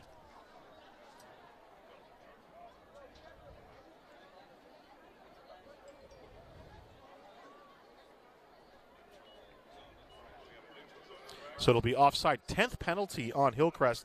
That is the one place they haven't really excelled. 9 penalties for 88 yards in the first half, and the first penalty here in the second half will give La Sierra a first down.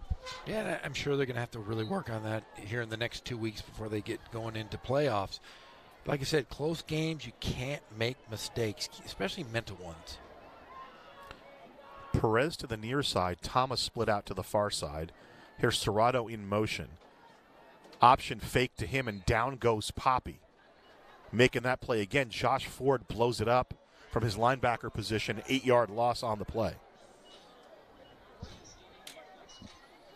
That linebacking core for La Sierra, we'll look at the points scored here, and in league play, you'll notice Hillcrest second in points scored and first in points allowed. La Sierra at the bottom in both categories. Overall, Hillcrest third, La Sierra fifth in points scored defensively. Hillcrest fourth, La Sierra fifth overall. We mentioned the schedule that Hillcrest played, though, was pretty tough. Here's the give inside, and that's Randall again. Randall will get cut down for another loss.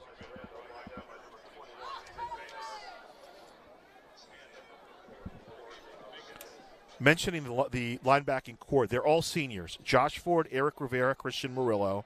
Rivera and Murillo have been starting since they're sophomores. Ford played as a sophomore, started last year as well.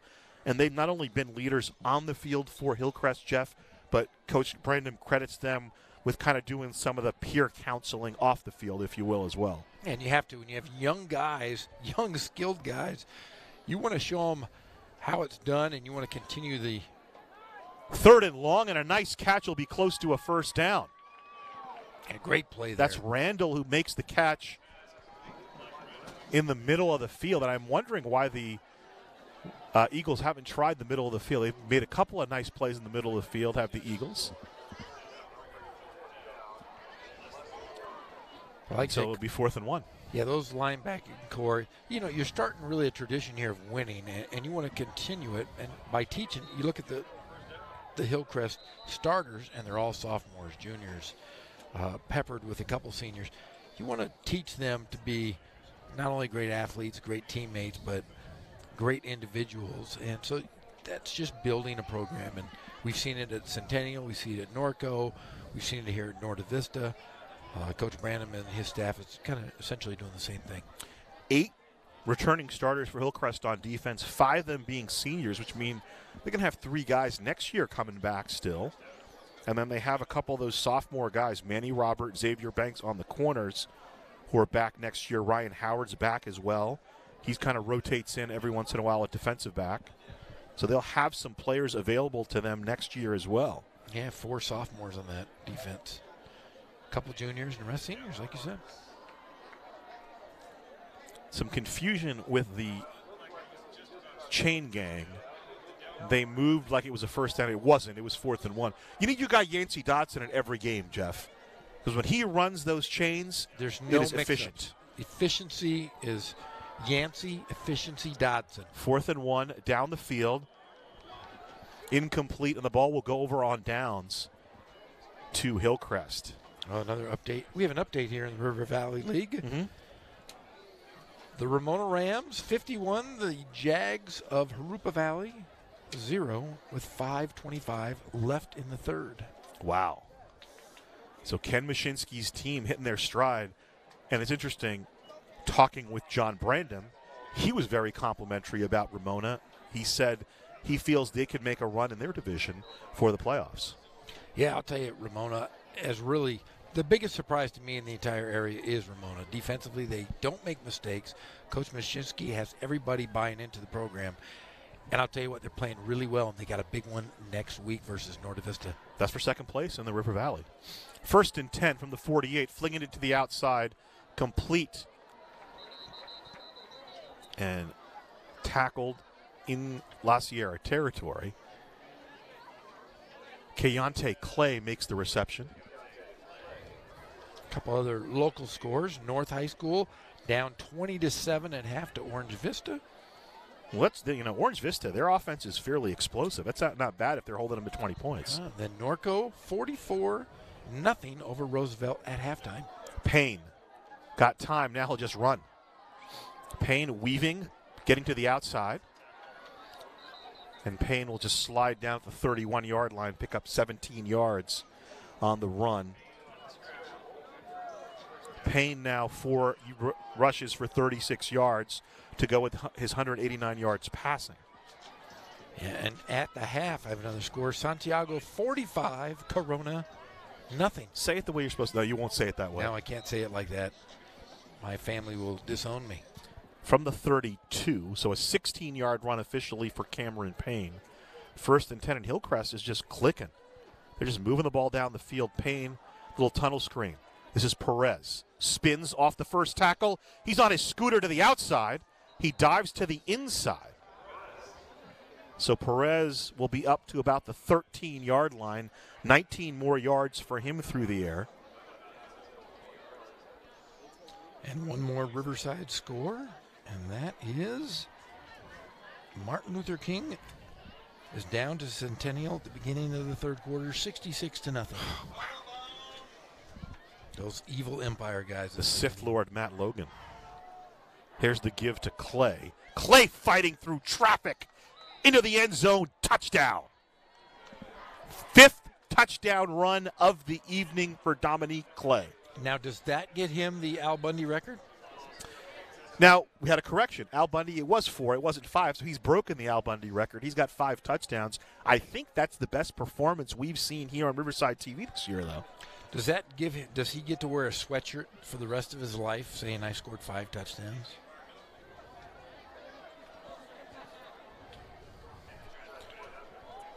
Eck, the PAT coming.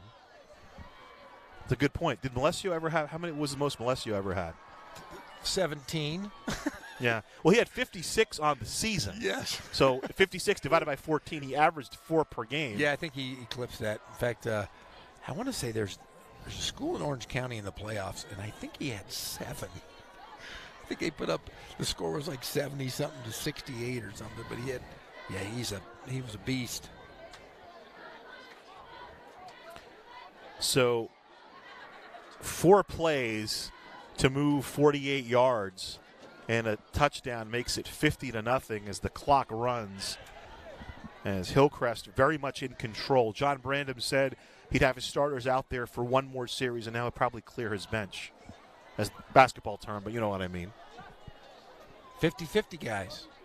Up 50, down 50. That's cold. I used to be one of those guys. We call ourselves 2020s. Yeah, when I was coaching. Hey, talking about this, I got beat one time. We were playing Ramona High School. I was at La Sierra. I was the head basketball coach.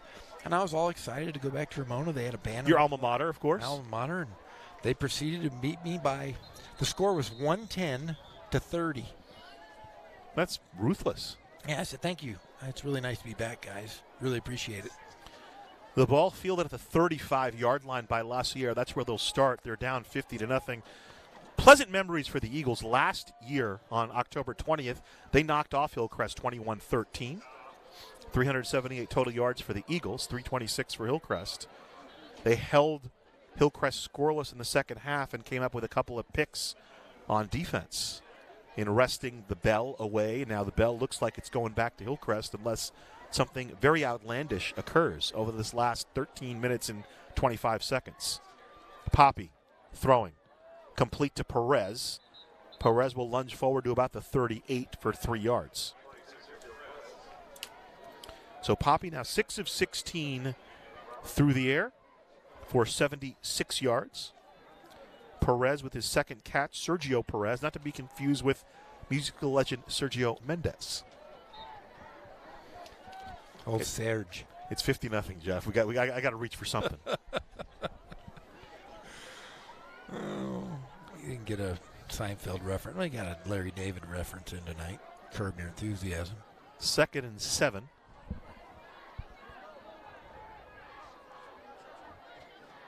Poppy goes down, lose the football. And he covered it up.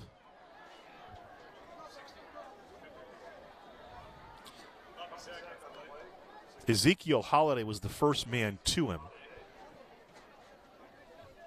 And then he got some help as well.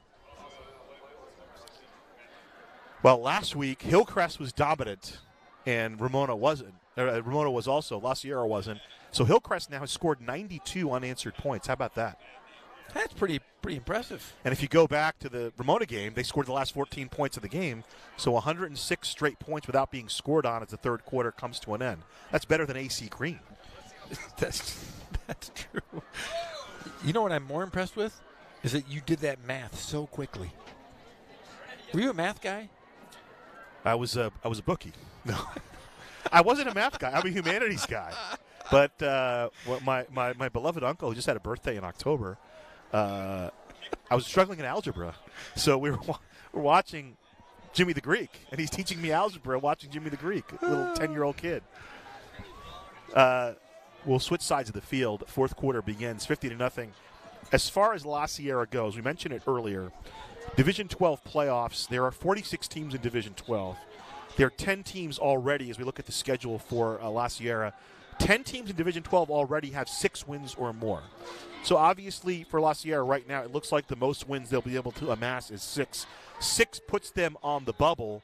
But if you can beat a Patriot team that's ranked in Division 11, that maybe gets you ahead. But the way they've lost these last 3 games obviously will bear in the minds of the selection committee. I still hope they can get a chance to get in. Yeah, last year was tough. They kept a coin flip, kept them out of the playoffs. Yeah. 3rd and 17, line of scrimmage of the 28. Poppy lines up, throws it down the field for Thomas, who reels it in over Makwala. Nice catch by Andre Thomas. You forgot about Dre, didn't you, Jeff Gorham? And Thomas reels it in at the 42-yard line of Hillcrest. So a 30-yard pickup from Poppy to Thomas. Poppy, not sloppy. There you go. There's your Seinfeld reference. Second catch by Andre Thomas for 47 yards on the evening, and La Sierra on the move. From the 42, 1st and 10. Bobbled snap. Poppy scrambling. He'll fling to the outside, and it's complete yet again. It's like the Polish rifle. Ron Jaworski. You like that? So Serrato with the catch inside the 30 to the 29. That's 13 more yards through the air for Poppy, who all of a sudden is hot. He's completed his last 3 passes. He's now 8 of 18 for 119 yards. Serrato with now 3 receptions for 21 yards for La Sierra. So here you go. You can end the streak of Hillcrest scoring. They've scored 106 points since they last allowed points. That was against Ramona a couple of weeks ago. Poppy complete to Serrato again, about the 36-yard line.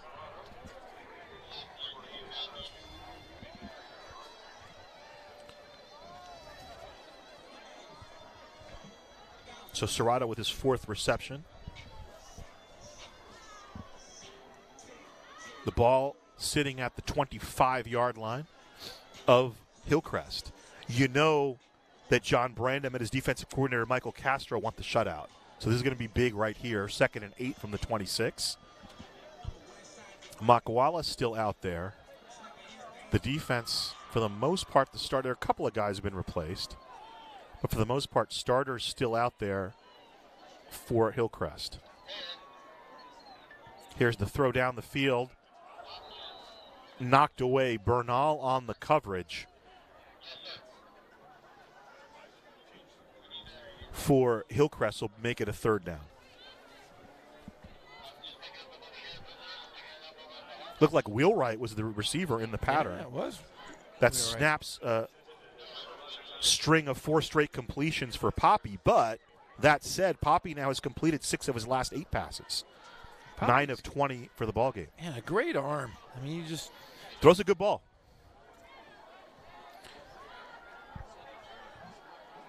Thomas split out to the near side for La Sierra. Perez to the top of your screen, and Poppy will throw. He's looking for Perez. Now he'll fling it towards the middle, and it's Thomas for the touchdown.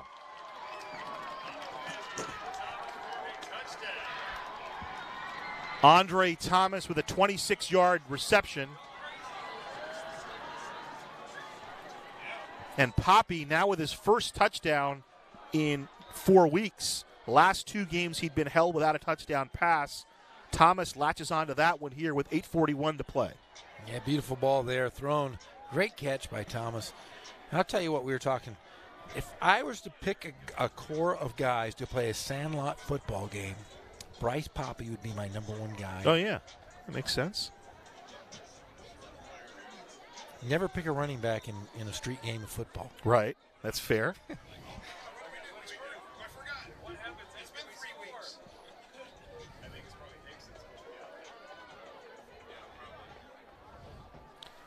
So 7-play drive, 65 yards for La Sierra. It took just over 5 minutes, and the PAT from Wheelwright is good. It'll be 50-7. And I know it doesn't seem like a whole lot, Jeff, but to get that point, maybe you can start building something towards next week, because the Patriot game is everything's on the table. If you want to stay alive for those Division 12 playoffs, you need that win next week. Maybe they can build on something here this last 7.5 minutes or so. Yeah, and it's going to be another one of those games next week where Patriots really kind of looking to. Well, Patriot needs to qualify for their playoffs too. So it's another must-win situation.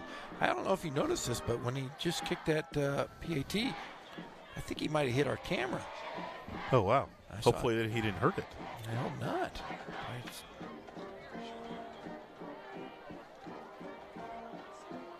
I mean, that's a perfect kick. I mean, he's right down the center.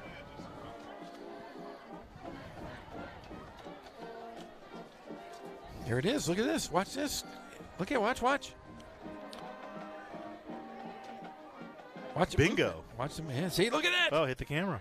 I'm just worried about it. Didn't hit the camera itself. It kind of hit the base of it because then it shook it. Yeah, I'm worried about my camera out there. My guys are working hard out there.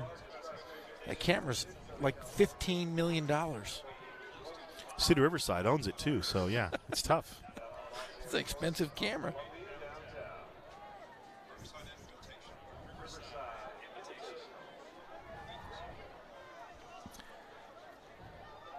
La Sierra will kick away. He'll squib it. The ball loose on the turf. Looks like Hillcrest fell on it. Trying the onside kick. It's a little teachable moment there for Gary Hedlund and the Eagles. And it'll be 1st and 10 Hillcrest from the 46.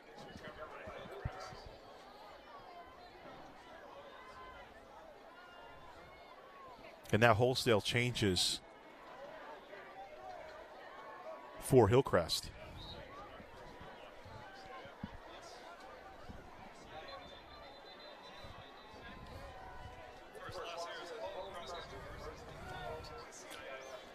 And that timeout call by La Sierra.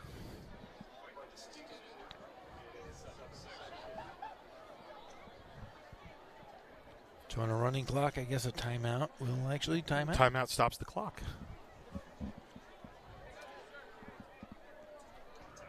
So Hillcrest wraps up next week against Jurupa Valley. La Sierra wraps up next week against Patriot. We will have 2 games for you next week. Thursday, we venture to the land of the Big 8, where it's King and Santiago. That's the finale on Thursday. Then on Friday, the granddaddy of them all here in the city of Riverside, potentially for second place in the Inland Valley League, it's going to be Poly and North. Ooh. 1st and 10 from the 47. Here's the throw. It's complete. Johnny Rivera back in at quarterback. And the completion will be up into La Sierra territory. I think they're going to tag on.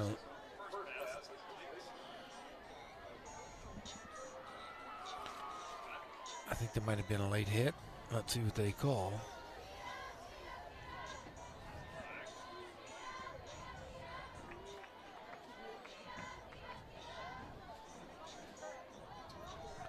sort out the flag. It'll be against the Trojans. Against the Trojans. Personal foul. So Johnny Rivera, 5'9" junior, in at quarterback. Last played against Kaiser back on the 7th of September. Threw a couple of passes in that game. The clock still moving.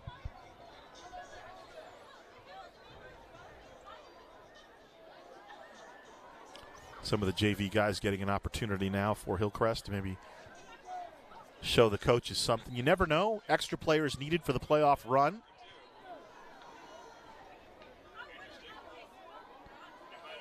Option.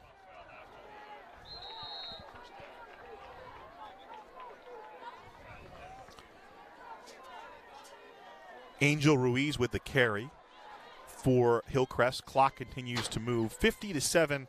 Hillcrest led 43-0 at the half. We've been playing the second half with a running clock. La Sierra gets on the board at 8:41 of the fourth quarter. 26-yard pass from Bryce Poppy to Andre Thomas. Rivera to throw. Montello with the reception. Mason Montello up to the 35-yard line of La Sierra. There it is. The Mariachi Festival, Saturday, November 10th. Come on out. Between noon and 10 p.m. at Riverside Municipal Auditorium. Jeff Gorham will be there with his. Well, you won't. I won't be there because I got a basketball game. I think you do too. Yeah, I will. I'll be there in spirit. I will be in. We'll both be there in spirit. I will be in Las Vegas that night with UC Riverside men's basketball. Ruiz angles to the outside and gets up to about the 20-yard line for Hillcrest.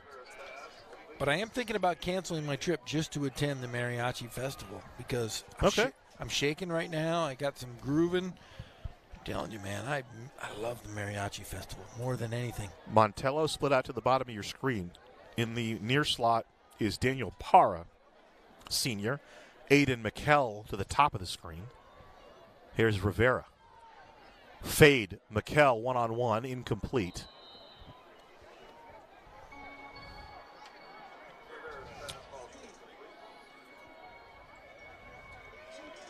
Got any scores, Jeff? Anything we should know about? Do you think Centennial wants to be number one in the country? They're up on Martin Luther King right now, 73-0. Well, they're going to get their chance in the playoffs. They are. So they're getting going. Let's see here. Ramona up 65-6 in the fourth quarter. Ball is loose. Rivera tracks it down. Loss back to the 32 as the clock continues to move here in the fourth quarter. Santiago over Corona, 52-0. So they're playing well. Playing very well. North down at the half, 20-7 to Orange Vista. Orange Vista is pretty good. I like what I saw when we saw them. I think they'll make a deep run in those Division 13 playoffs, and I don't think they'll be in Division 13 for long. No, I agree with you there. I think they'll be with the big third boys. Down, another bad snap. And this ball's still loose, but Rivera goes back and retrieves it near midfield. So Rivera getting his cardio in. A couple of snaps get by him. And, you know, John Brandon, we were talking about this with him before the game. Interesting you brought it up. He said, okay, you win. You brought this up. They win today and win the league. They play Harippa next week. What do you do? And he told us, you know, we're just going to play it normal. Probably that if he was going to ease off, it would be in practice and not the game. Yes, he said that they're not going to go pads next week. They're going to get their guys in shape. They're going to lift a lot because they really, you know, you can't look past an opponent, but you also have to look forward towards the playoff. You don't want guys getting hurt, and you really, really want to get them ready to play an entire 4 quarters because your starters, if you're winning games 50-7 and there's a running clock, your conditioning is not going to be where it should be come, you know, week 11, week 12 when we get in the playoffs. Rivera can't connect with David Parra. The two of them actually connected on a pass against Kaiser back in September. Unfortunately, there was no repeat performance, and the ball over on downs to La Sierra. Maybe they'll run one more play as we're getting down to the end of it here. Impressive evening for Hillcrest. They put this game away very early, Jeff Gorham. Yes, they did, and it was drive after drive, offense, defense. They took care of the ball. Here's the snap and the give for La Sierra. And that'll be it. That'll be the final play of the ball game. And it'll be a 50-7 victory for Hillcrest. The Trojans asserting their dominance. To quote the movie Bull Durham, they announced their presence tonight with authority. Congratulations to John Brandom and the Hillcrest Trojans. They are the 2018 River Valley League champions. And the good thing about that is they don't have to share it with 4 other teams this year. It's going to be in their gym forever as the lone champions of the River Valley League. Obviously, they could lose next week, but even if they were to lose, first of all, Ramona and Norte Vista, one of them is going to lose that game. And secondly, whomever wins that game has already lost to Hillcrest. Yes. Thus, Hillcrest is the champions. And now you got to start thinking about who Hillcrest is going to square off against in the Division 10 playoffs. Yeah, and that's going to be tough. And come, I think, next Sunday afternoon, the 28th, they're going to announce the CIF pairings, 3 o'clock. And what's interesting for Hillcrest is this. The fact they're a league champion, we know in the last 2 years since they've been doing this new configuration, league championships are big. So Hillcrest is ranked right now, I think they're ranked 8th in Division 10, which helps.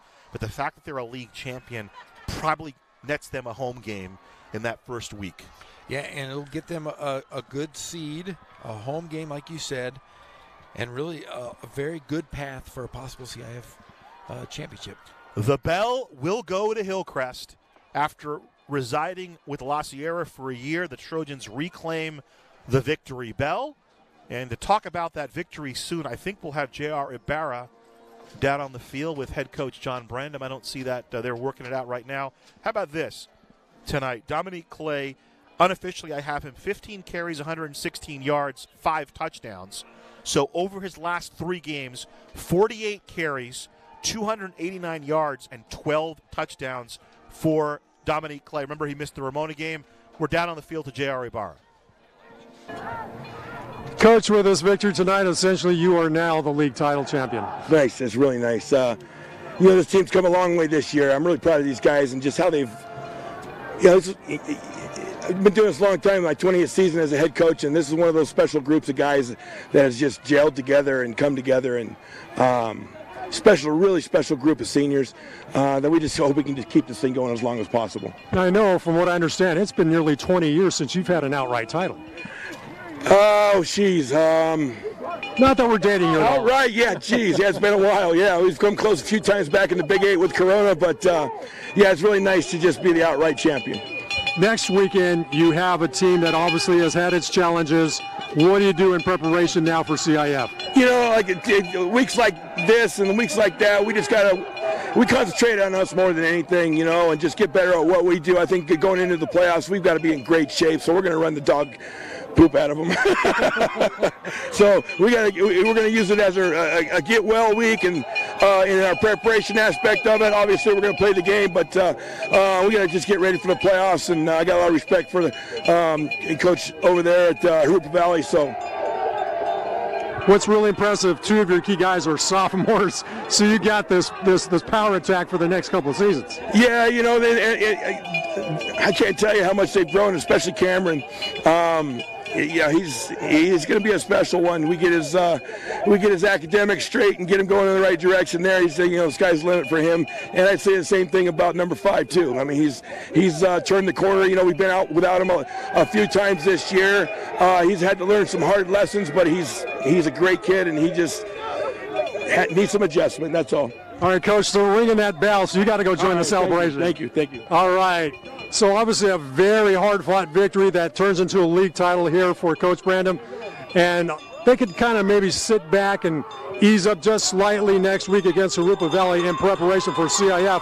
But the celebration's going on here for a league title for the Trojans. Guys, we'll send it back up to you. Thanks, JR. Congratulations to Coach Brandom and the Hillcrest Trojans. They win the bell from La Sierra overall. They have won 3 of 5 games between the two, and that man right there, Dominique Clay, what a big game for him. I'll mention it again, 13 carries for 116 yards, but over the last 3 games he's played, and he missed the Ramona game, 48 carries, 298 yards, and 12 touchdowns. At 5 touchdowns today, which means in his last 3 games he scored an average of 4 touchdowns per game. The young sophomore running back, and he also had a couple of 2-point conversions today. Coach Brandom mentioned Cameron Payne. Cameron Payne tonight, unofficially, of course, 13 of 18 through the air. He threw for 200 yards and a touchdown, and he also ran 4 times for 36 yards as well. And that was the one thing that Coach Brandon was talking about with Payne. We see his touchdown run there, that Cameron Payne kind of need to learn the speed of the game and needed to get confident in it. And now that the game is slowing down for him, Jeff, you know that term from basketball, he seems very poised and very confident. Well, he's very poised, very confident. And the thing is, this is a very good benchmark for this program, for this school. And then you look at the roster, and they're super, super young. They're going to be good for years and years to come. Man, they put their stamp on this championship for the River Valley League. Coach Brandon and his staff did a great job this year. You know, and I was joking with both Coach Brandon and Coach Headland that hardest thing to do, you know, you're playing football. We get crazy about it, you know, but it's 14, 15, 16, 17-year-old kids playing the game. Yes. And sometimes the hardest thing to do is what you're supposed to do.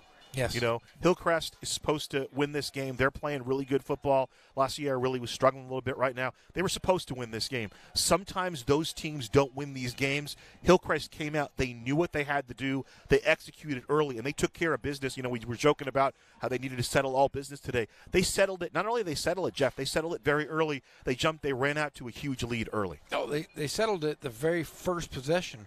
You know, Clay scores with, you know, they score as a team with 2 minutes and 30 seconds into the first quarter. And from then on, defensively, they stop. Offensively, they score. Defensive stop.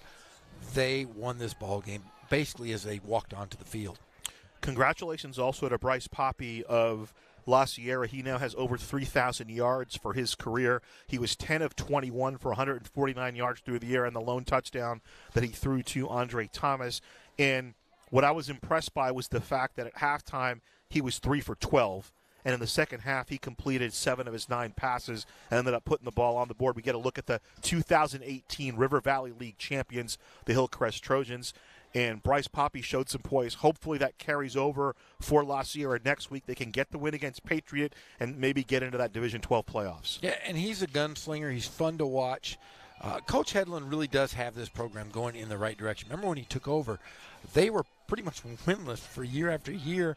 He won 2 games his first 2 years, and he continues to get better and better. And I think the ceiling for La Sierra is high. Let's go down to the man of the hour for Hillcrest, J.R. Ibarra, standing by with Dominique Clay.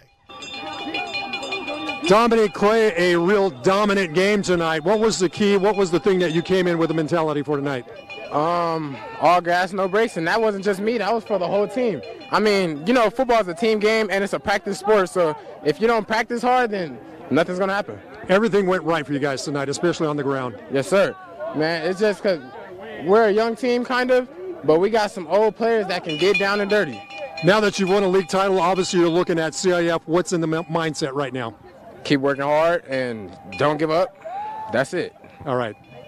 Good job. Right. Thank you. All right. Obviously some great play by Dominique Clay. He'll be one to watch out for here in CIF play. Guys, we'll send it back to you. You know, Dominique Clay probably wasn't born when the show not All in the Family. It's the Married with Children was running. But he eclipsed Al Bundy today with 5 touchdowns. Bundy had 4, I think for Polk High School it was, but for Hillcrest High, 5 touchdowns and 113 yards for Dominique Clay. And they didn't really need him in the second half. That was the incredible thing. Over his last 3 games which he has played, he has tallied 12 touchdowns. And Coach Brandon himself said, hey, he's a young guy helping us. But when he started playing well, that's when our team started to click. The Trojans now 5 wins in a row. They previously won 5 games back in 2016. They go for a new school record next week against Herper Rally.